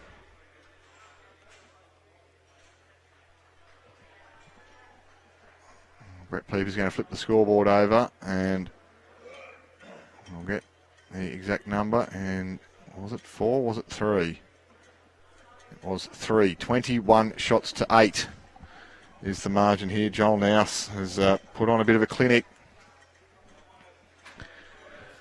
And, well, a reminder to you, if you're looking forward to playing some bowls and having got a chance to go to a national final, mixed pairs qualifying entries are open, so you can get in.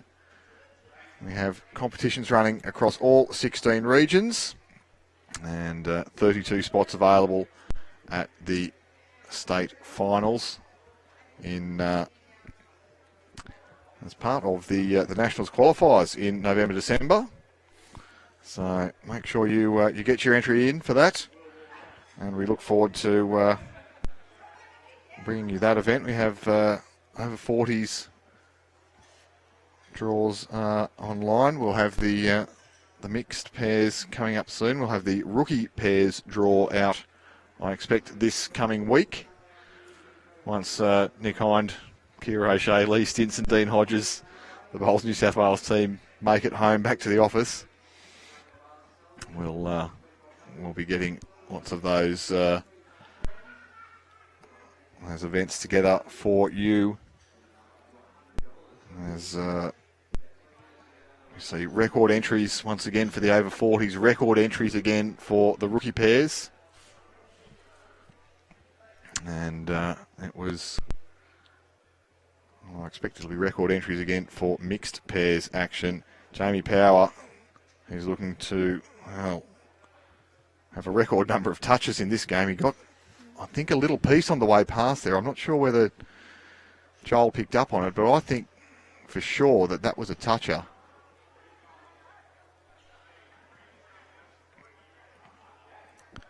Possibly Jamie Powell played it with that much confidence that he had the chalk on from last time around. He's played plenty. Let's just have a look at that again. It's pretty cagey from our producer here, Jay. Did he get a touch on the way past? Oh, geez, it was ever so close if it didn't. I just thought he might have feathered that jack on the way through. And back live. Now it's going to be Rodney Rewko. He's played fantastic. Got onto the front of that jack there, and some warm applause. The Bateau Bay fans are starting to find their voice with the margin 7. Phil Downs and Jared Beckford have almost concluded, as has Eric Johannes and Shane Edwards. So 7 shots the margin. It looks like it's going to be all down to this rink and all down to John Green and his band of merry men. As we see a super shot once again from Russ Taylor. Gets down and grabs the jack, makes 2. For Joel here, I think there's maybe an argument for Graeme O'Donnell to play pretty positive at this. Look to squeeze the jack out to the side. I can't see that. Let's discuss that with Graeme. And yeah, the call's going to be for Rod Rewko to get into this. I can't see the Rod Rewko bowl disappearing out of the head without some disturbance at the front. So a real opportunity here for Bateau Bay to play some weight and attack. And it is weight, it is attack from Rod Rewko. And there's a few ways you can win here. That is one of them. And that jack is going to kill, I'm certain. And yep, we're going to go back and start again. So that's 2. Stuart Rigg killed 3 yesterday. Yesterday, it feels like that long ago, this morning. And he killed 3 in about the first half a dozen ends. It was some immense pressure that was applied by Eric Johannes. And Eric, well, he's doing his very best to apply that once again. 27-16. Johannes leads Shane Edwards in the middle rink. Philip Downs, 19, leads Jared Beckford, 14. So currently the honours are split between the 2 rinks, but it's this one here. Joel Nouws doing the damage for Bateau Bay. 56 shots to 49, the masterboard reads currently.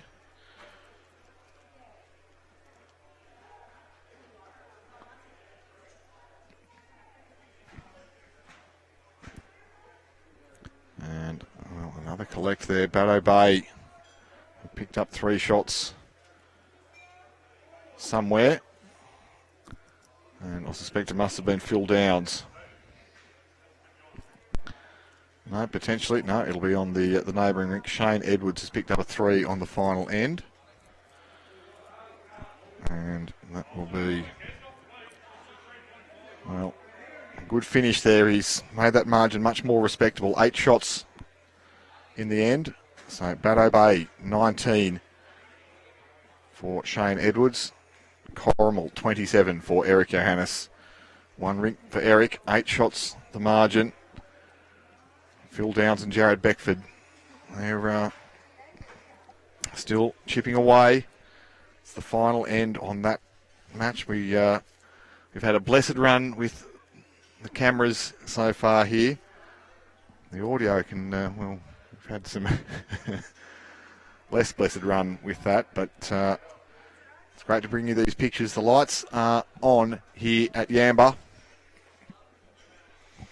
And expect still with 5 ends to be completed, well, up to 5 ends to be completed here. We may still have potentially another half an hour or so of play before we can determine this final result. Colin Hannah's doing the right thing. He's leaving the scoreboard up for us at the back of the rink. Rewko is going to look to do the right thing here for Joel Nouws. He's pretty close.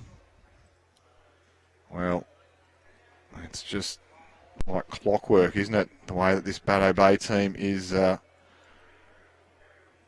just able to control from the front. Brett Pieper's played well today, but if it's not Rewko, it's been Graeme O'Donnell, Jamie Power, Joel Nouws. Somebody every end has just done something fabulous for Bateau Bay. This is fabulous from Russ Taylor. Little touch, not ideal. Gets the middle of that and would have been laughing. And as the sun begins to set here from the beautiful Yamba Bowling Club, the sun may be starting to set on Corrimal's chances. Margin 10, the master board. Phil Downs and Jared Beckford about to complete their final end. So we'll know exactly what the equation is for John Green. And if Corrimal are to come back and pinch this grade 1 flag back off what has been a mightily impressive Bateau Bay side. Yeah, the call is from Greenie. Very positive once again. Get into it, look for the split.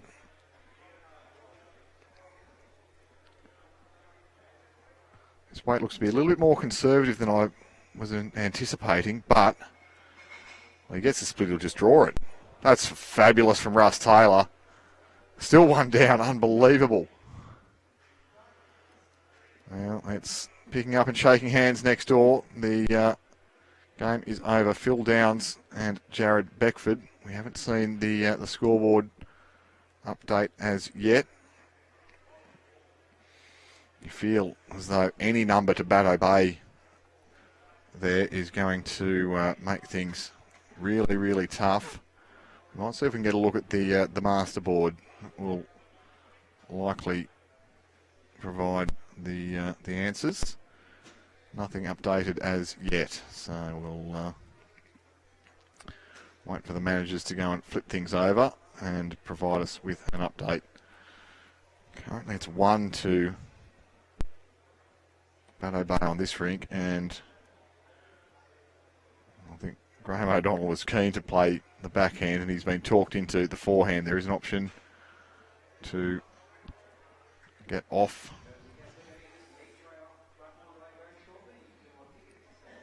the no, they're not. No, they're not finished next door. That's why the scoreboard hasn't updated. The end was killed.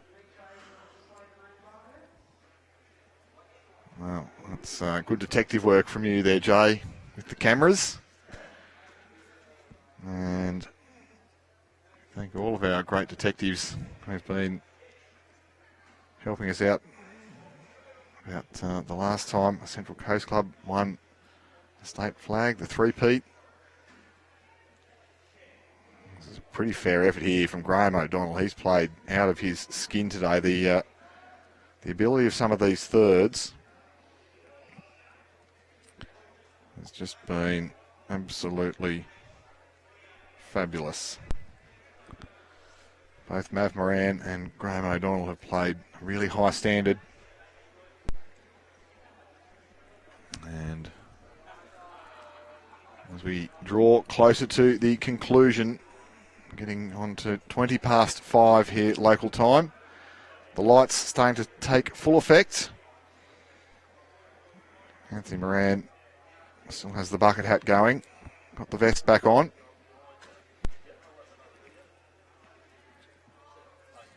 And 6 potential ends to play, including the killed end next door for Corrimal to come back and claim a back-to-back state number 1 pennant flag.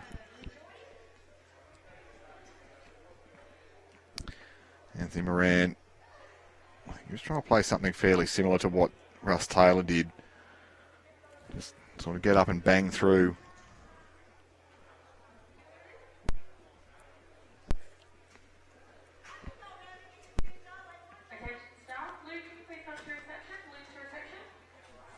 Colin Plaza saying it is going to be hard to get 10 shots in the last ends when they, particularly when Johnny Green's team hasn't been able to find 10 shots all game, but they do have the capability. We know, if it was Eric Johannesrink out there at the end, he'd say that it's much more likely for Corrimal. He seems to have had unlimited scoring power today.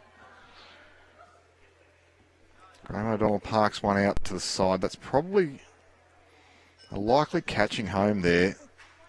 Sort of weight that Mav Moran's playing here. Looking to get through the front. I think he's backed the weight off a little bit too much. And he had sort of weight to the ditch before.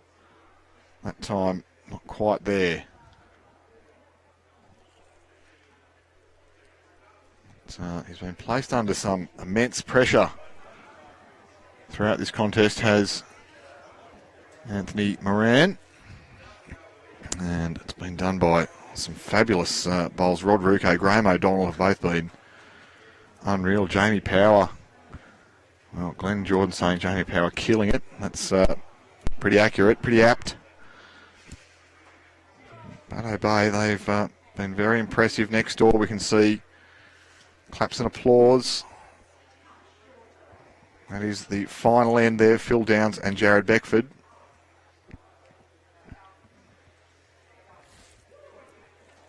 Joel Nouws.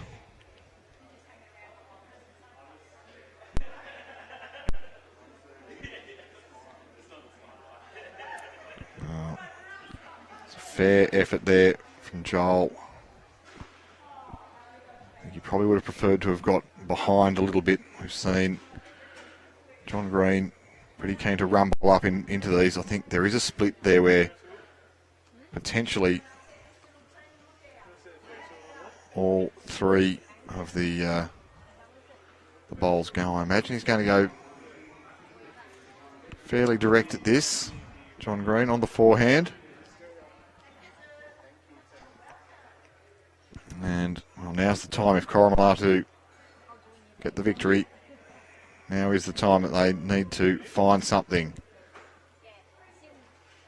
Searching line, well, that bowl of Graeme O'Donnell has just laid down.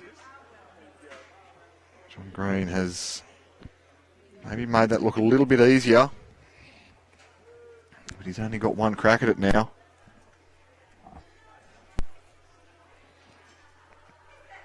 Yeah, I like this from Graeme O'Donnell. Go and park one round the back, please. Let's cover Bateau Bay with currently a 10-shot advantage as Joel Nouws finds his way back into the middle of our picture. Very quiet Sunday afternoon around Yamba, except for here at the beautiful Yamba Bowling Club. This is the Grade 1 State Final. Nick Hind is my name. It's fantastic to have your company around Australia and around the world. Yeah, good cover bowl there. Protects against quite a lot. I think John Green, he's going to try to play something pretty similar to his last. Swing weight, look to split, stay, and potentially make, I think there's maybe a 3 available if he gets it right. Higher line. There's a kind edge for him out there. That's not the one, and it's going to be one shot, I feel, to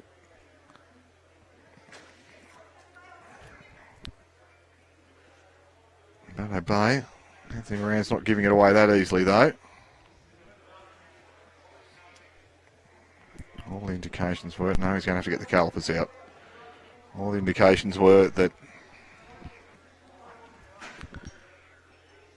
it was a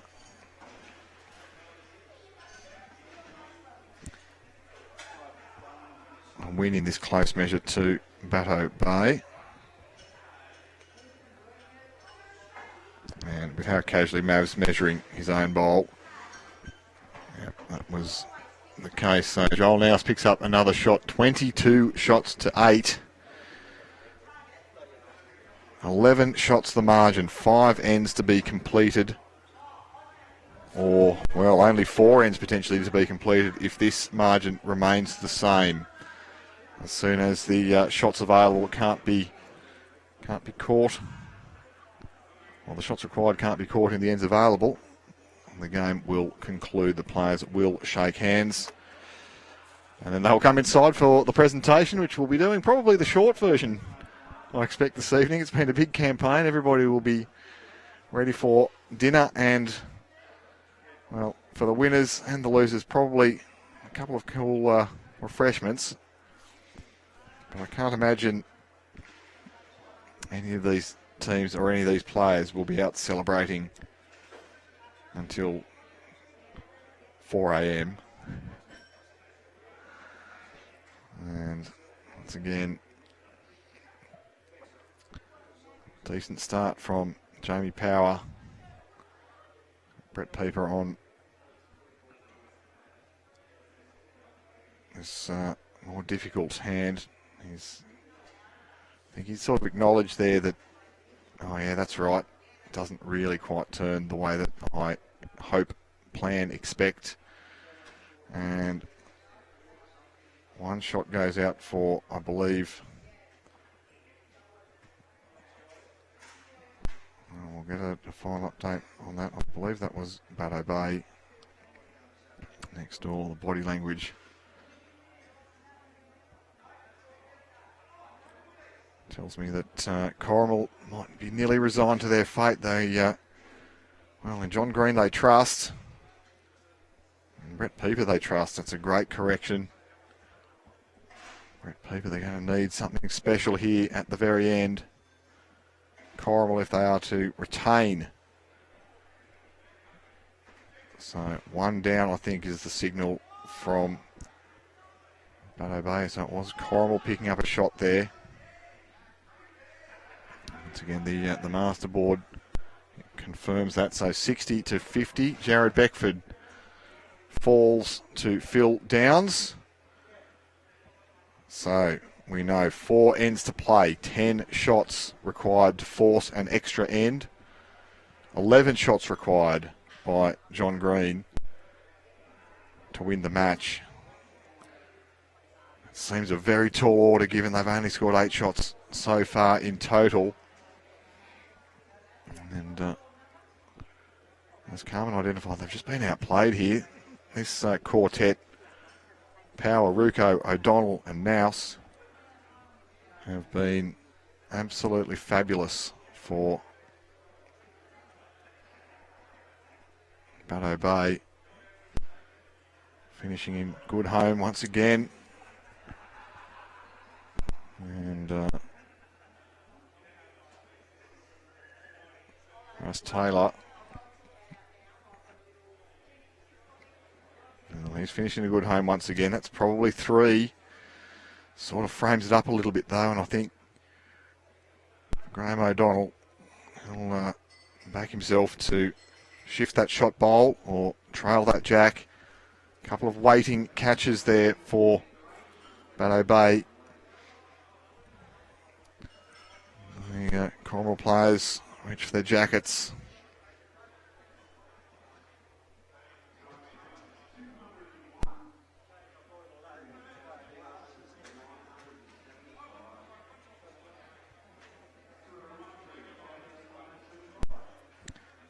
This is the sort of shot expected played.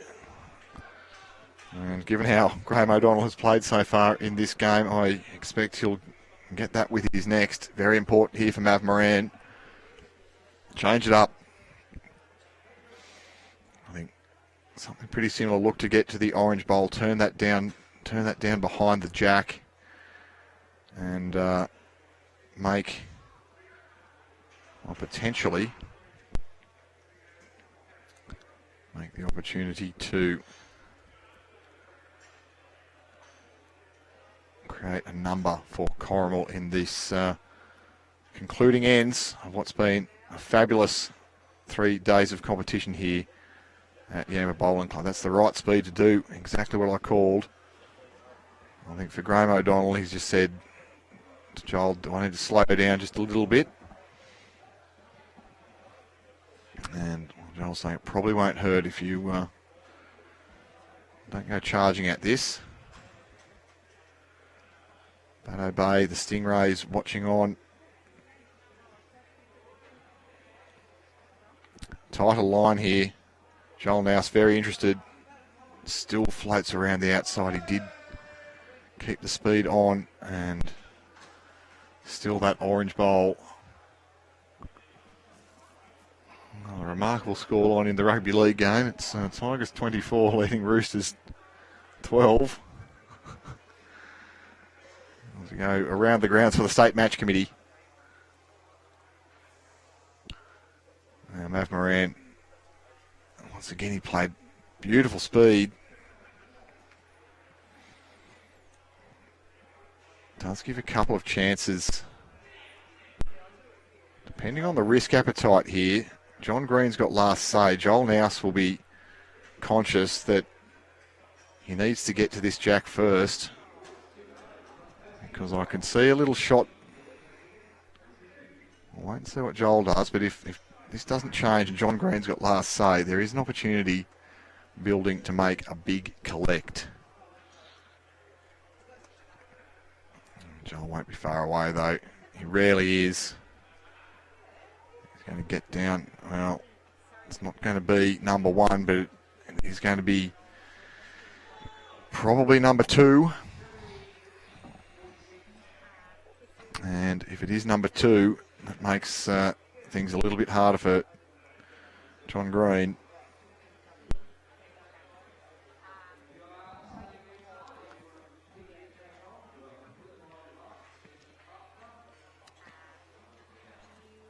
I expect Johnny Green,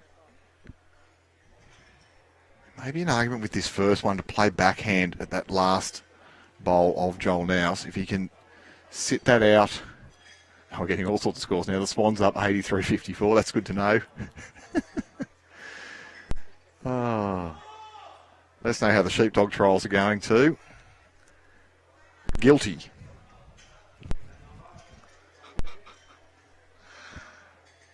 Yeah, John Green is playing backhand to try to push out that last bowl. I think he identified the same thing that I did. If you could get to that pink bowl of Joel Nouws, he's got the opportunity to then, with his last, would have had the opportunity to remove the blue and the white and blue at the back of the rink.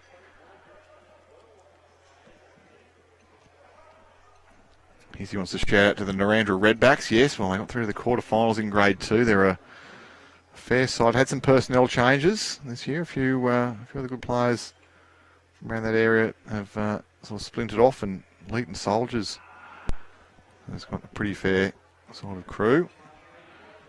This looks to be too high here from Joel. A bit light on too. Now, John Green. I think it's the same shot here. He's going to look to get down, sit, land, stay.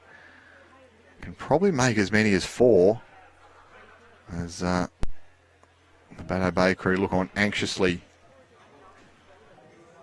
in the background. John Green interested here. Needs to be careful, doesn't move this shot bowl out. Well, he's done some damage there, Johnny Green, and he's going to damage the chances here of Corrimal. Had to take a risk there, one feels. It was 1 now to Bateau Bay. And 61 to 50. 3 ends to play, so it needs to be 4-4-4 or some combination of 12 shots in the next 3 ends for John Green and for Corrimal. They're not going to stop trying.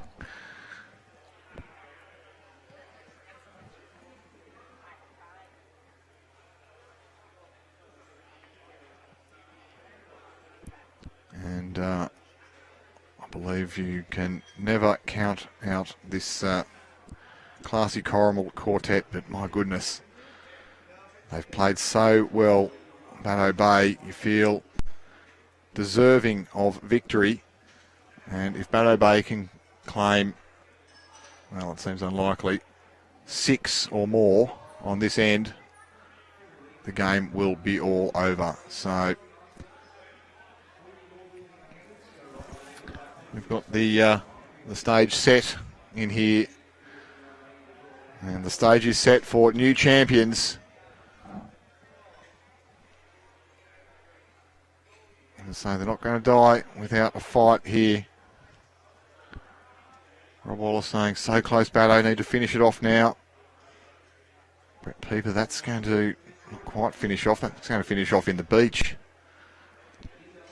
Well, a little bit of a misstep, and you can see here Bateau Bay, knowing that the end is in sight, they've changed up what has been their default length, and they've got that jack right down near the tee. They just want the ends to tick over, knowing that 3-4s is very unlikely. John Green, Mav Moran, they do have the capacity and the capability to kill and to keep Corrimal in the hunt, but well, it's going to be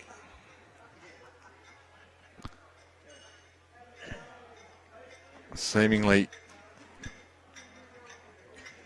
a party for the Bateau Bay Stingrays as they charge towards this this final and the finishing line. What a shot once again. John Green, yeah, this is good positive calls from him. He needs to find 4s, so the call is got to look to trail that jack. Can't finish short. Go sit the bowl, trail the jack. This looks to be too quick though from Russ Taylor.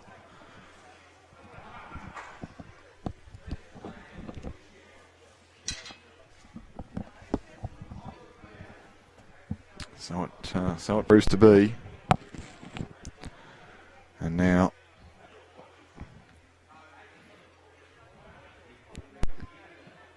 Rewko just once again taking a moment there.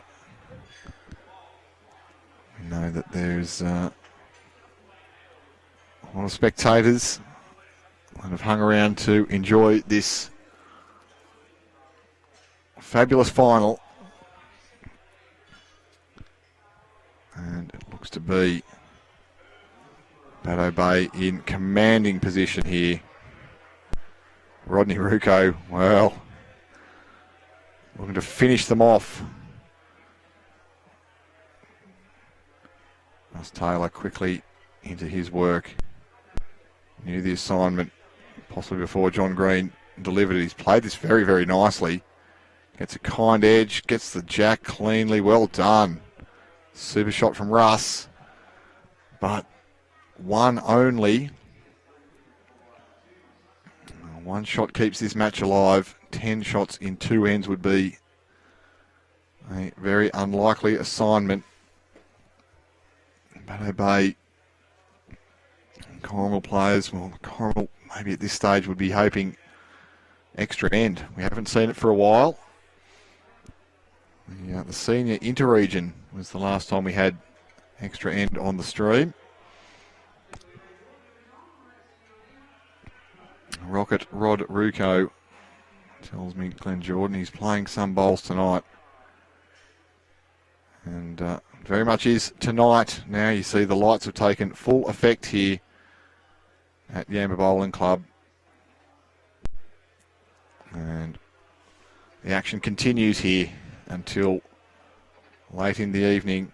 This is a great effort here from Graeme O'Donnell. Gets up over the bowl, over the jack, makes the shot, gets it back, and really makes it almost impossible for Corrimal to get any sort of a margin. The best option here is John Green saying orange through the shot bowl on the backhand potentially. No, well, it's going to be forehand attempted here from Anthony Moran.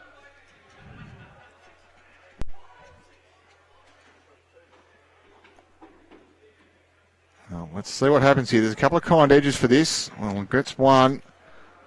And Jack in the ditch. That's not a great outcome for John Green. It will be one shot to Corrimal. But that's going to make it really, really hard to get a multiple at this point. And this is the value of what Bateau Bay did. They put the jack right down near the tee. Doesn't give the angles. Doesn't make as many angles available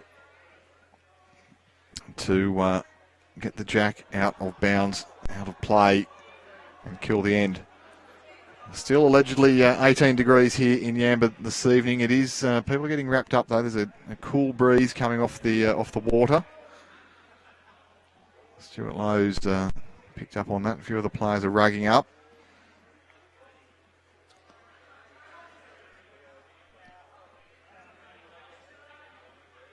And now, well, it's a drawing to the ditch competition.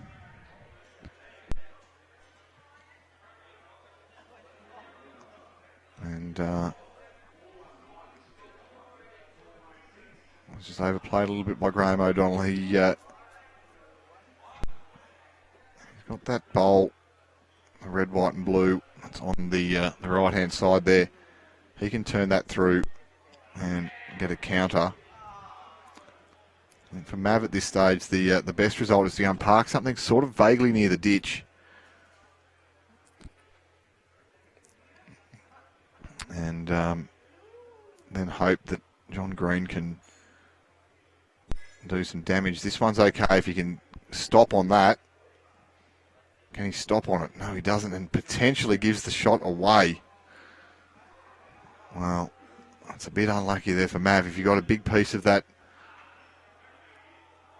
red, white and blue, I think, looking at that, it's still going to be shot to Anthony Moran with the red bowl in the ditch. Second shot certainly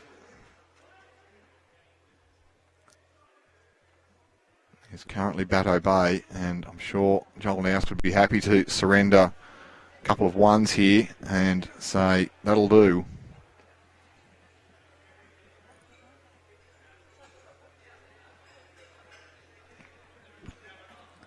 Come inside and grab that flag. Joel's very close to drawing this. Well, it's a great sighter. What it does do as well is it gives second and third, and it makes it hard for John Green to remove both those 2 second and third bowls, and then potentially find a way to promote or get a little count. So John Green, he's already done this once, drawing right up to the lip. You know, the pace coming, comes off the green at the end here.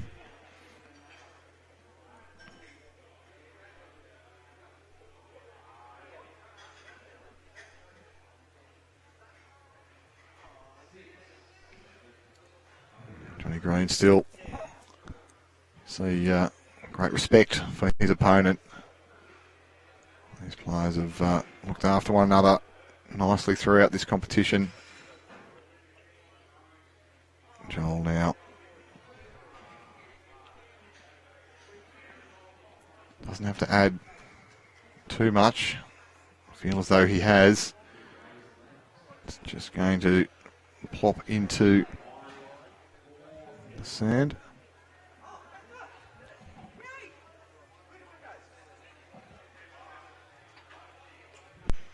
John Green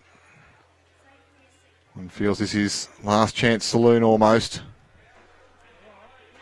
Can you get this one to pull up in time? He's played it very well. Johnny Green. That's going to stop, and that'll make 2. Yeah, beautifully done, Greenie. And it is 2 shots. So Corrimal, well, they live to fight another day. 9 required, 2 ends to get it. So a 5 and a 4, or any similar combination. An 8 and a 1, I don't see that happening.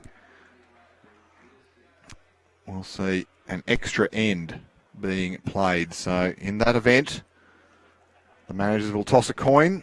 All 3 rinks will go out and participate.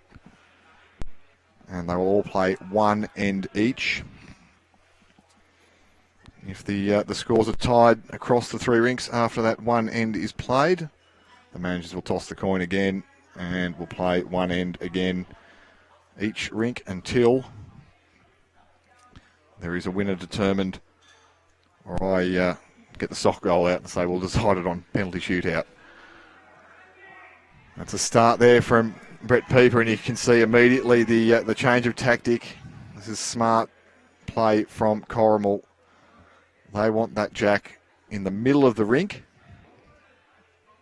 They want it there, so if things get a bit dicey, they can get in and kill. Jamie Powell, once again, he's straight onto it. Brett Pieper plays a good one. Jamie Powell plays a superior one. Yeah, the mat's been upside down. Glenn Dixon's noticed, well, throughout this match largely, there's just been a little bit of mist around. Brett Pieper, well, he skates through that hole. He played that really, really well, Peeps. But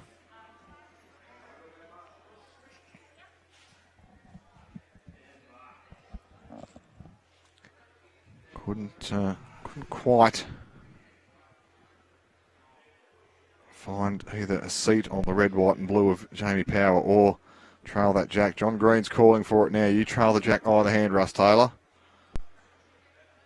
I like backhand here for him.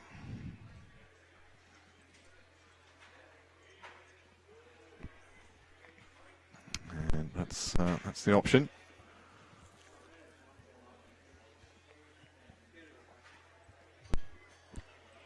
Just going to get down. Well, he's found the same hole, has he? Not quite. Turns that bowl out.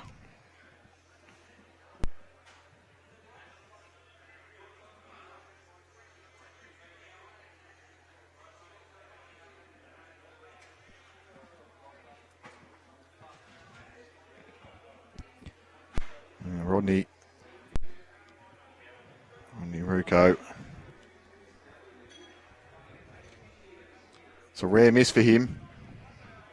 Has been fabulous throughout this event. This is the second time we've seen this Joel Nouws rink. It's the second time we've seen this John Green rink as well, but luck is a fortune sometimes with our streaming schedule, and it's just how that has fallen. And, well, as it turns out, we would have seen a fair bit of them at any rate. This is the last rink to finish. And it's going to be, well, a big finish. Corrimal need to score 1 or more on this end, or otherwise the match will conclude. So, for John Green, for Mav Moran, for Corrimal, we've seen Bateau Bay are quite satisfied to really stay away from it. They'll happily play the last end, knowing that Corrimal need the unlikeliest of 8s. But if that does happen, we might be here all night, because we did see earlier in the program Cabramatta needed a 7 in the last end of sectional play to progress, and they killed 5 ends in a row chasing that elusive 7 against Maitland City.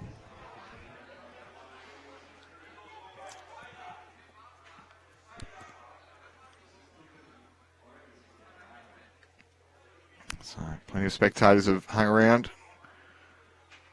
Cups of tea in hand. As we see Anthony Moran to get down. It's a bear jack. He's looking for a little trail here. Well, he's done it and done it almost perfectly. That's going to make probably 2, potentially 3. Applause from the bank for the man they know as Mav. And Rohan Wilson goes and gives him a big high five. Well, Moran saying this isn't over yet. And with how that's set up as well, the only bowl in the vicinity is the white and blue of Rodney Rewko. There's a risk that if that goes, Corrimal could get that big count required to keep this match alive.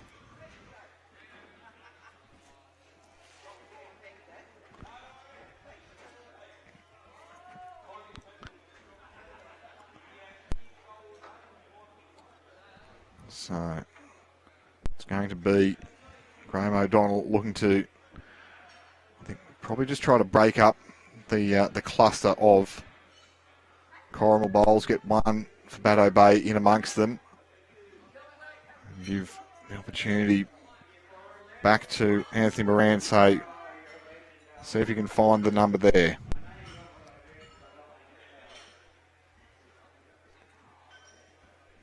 Yeah, playing positive on the backhand. Well, that's absolutely not the way that he would have drawn that up. It is still 1, maybe 2 shots to Corrimal. I think we're going to see attack here. Well, I think we have to see attack here from Anthony Moran. Yeah, John Green's identified. Get both of those bowls out. Probably pick your hand, probably pick your speed. But it's going to be the 2 bowls closest to the centre line. So the white and blue and the dark bowl there, both of Bateau Bay. And Mav's going to look to play with some significant weight. Let's see.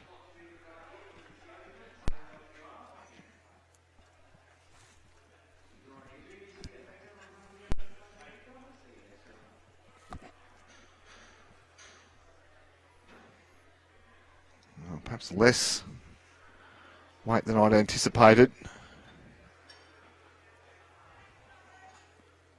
I sort of poked at that a little bit, did Anthony Moran. There was maybe an option to be a little bit more assertive. And if it goes wrong, there's maybe a kill. You can restart. I'm sure, well, wherever you're watching around Australia or around the world, it's a very exciting conclusion here at Yamba Bowling Club. So we are finalised in all other grades. Grade 7, St John's Park are your champions, defeating Caringbah. In Grade 6, South Tamworth have defeated Seaforth. In Grade 5, Merimbula have defeated Miller Park. In Grade 4, Gunnedah, the victors there by 4 shots over Glenbrook. In Grade 3, it is Lightning Ridge. And in Grade 2, Kempsey Macleay RSL, your champions. Here in Grade 1, it's Bateau Bay. Well, the presumptive winners. Well, particularly after this bowl from Graeme O'Donnell. What a shot. It's rattled around. It's only 1 now to Corrimal. And John Green's doing the greenkeepers a service there. He's taking the mat up the other end.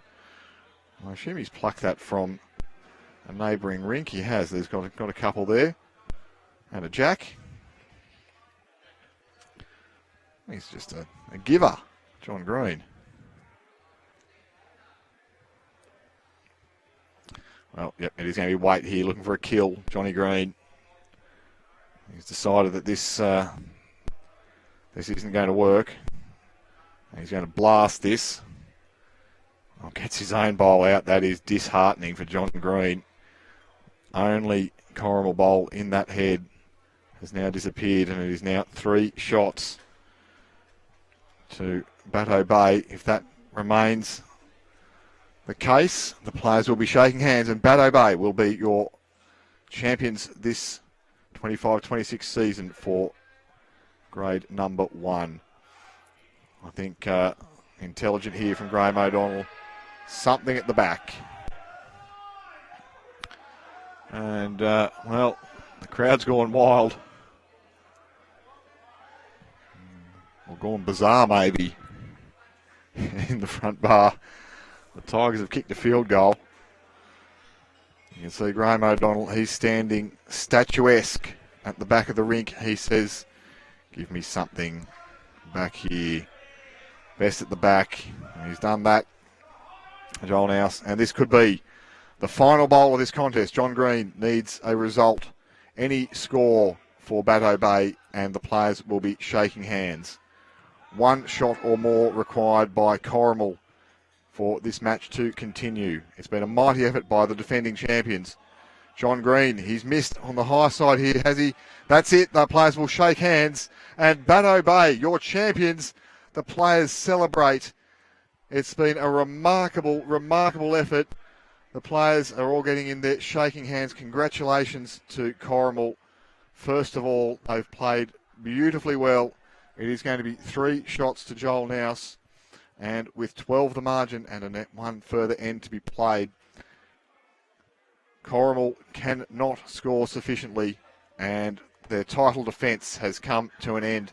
For Bateau Bay, we've seen a absolutely superb display from Joel Nouws. We've seen an absolutely superb display from Graeme O'Donnell. We've seen an absolutely superb display from Rewko and Jamie Power.